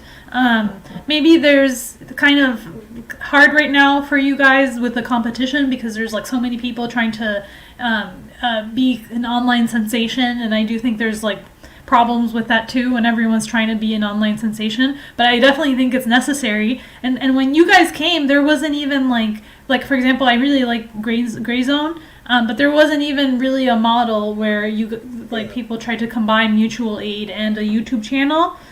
And what really pisses me off about even if you want to maintain your liberal stances or whatever, like a lot of these kind of older legacy channels, like the Humanist Report, David Pacman, that fucker, I hate him. I hate David Pacman. The Hill. The Hill. I know a lot of people like Brianna Joy Gray. I actually I like her better now. I didn't like her for a while. But I grew my resentment. I realized I was wrong about this, because that lady that was on the Hill, Bhatia, I don't know what her name is. She criticized me for my protest at AOC's. They did like a segment trolling me about how it was a gimmick, and then I found out she's like a rabid Zionist, and she was the one that I was actually sinking Bree, and I stopped watching The Hill. I don't know what the situation was, so I realized we have a common enemy. So like that. I like now. I appreciate that Bree platform savvy as much as she does. Yeah, I think Bree does a good job. Bree doesn't fuck with me no more, and I get it. Like, she platforms more people. I think what I didn't like about it, but sorry, go ahead. I think what I didn't, well, I understand it though, because she also has a different role to play and she has to keep her job, right? Yeah, that's it's why not she's platform savvy though. At least she's platform savvy. right. And she So deliver a digestible radical politics to PMCs. Like she will never go as far as us, but she's a good in between for people who would be turned off initially on politics. Right, and I think go ahead, Lucy. Last thought. I think no, I was just gonna say the way she does this, I've noticed, which I find super annoying, but I recognize that it's like very smart thing to do. At the same time, you know, is that she'll kind of put a lot of hypothetical questions where it's like, is this the way? And it's like some stupid shit, you know, like, or is it this way? You know, so she'll never like come out right out and say her opinion, but she'll give you two options. You know, maybe they teach that in law school. I don't know, but she'll give two options, and then they'll come up with a hypothetical, and like her opinion, real opinion, is couched in there somewhere, and that's how she's able to kind of retain neutrality and like keep her job, because you are kind of supposed to come off as a professional on that network if you actually make a living from it. You can't just be like, fuck this, you know? I don't get paid for this shit, which is like my current approach. But, you know, obviously my current approach wouldn't go that far, and it, you know, it definitely wouldn't attract that kind of audience. So, you know, there's a role for everyone in this, like, and not everybody's going to fulfill the same role. Absolutely. That's well said. I'll give you last talk. You guys know I can go on. I give you last words, and I definitely reach out. This is my, if you don't know, this is my new series. And for everyone who don't know, Nick at Night started last year, and I used to do it once a week, and it was very sporadic. I'm gonna do it every week, and then sometimes I'll skip a week, sometimes I'll do it on different days, and that's just because of the reality of life. Like now, I got this new place. We've been established for a little bit. I got a new schedule. So Tuesday nights at 9 p.m. Eastern, Thursday nights at 9 p.m. Eastern, and Saturday at noon. I call it Nick at noon, 1 p.m. Eastern. So obviously, I would love to have you back on. It's always fun to have you on, Lucy.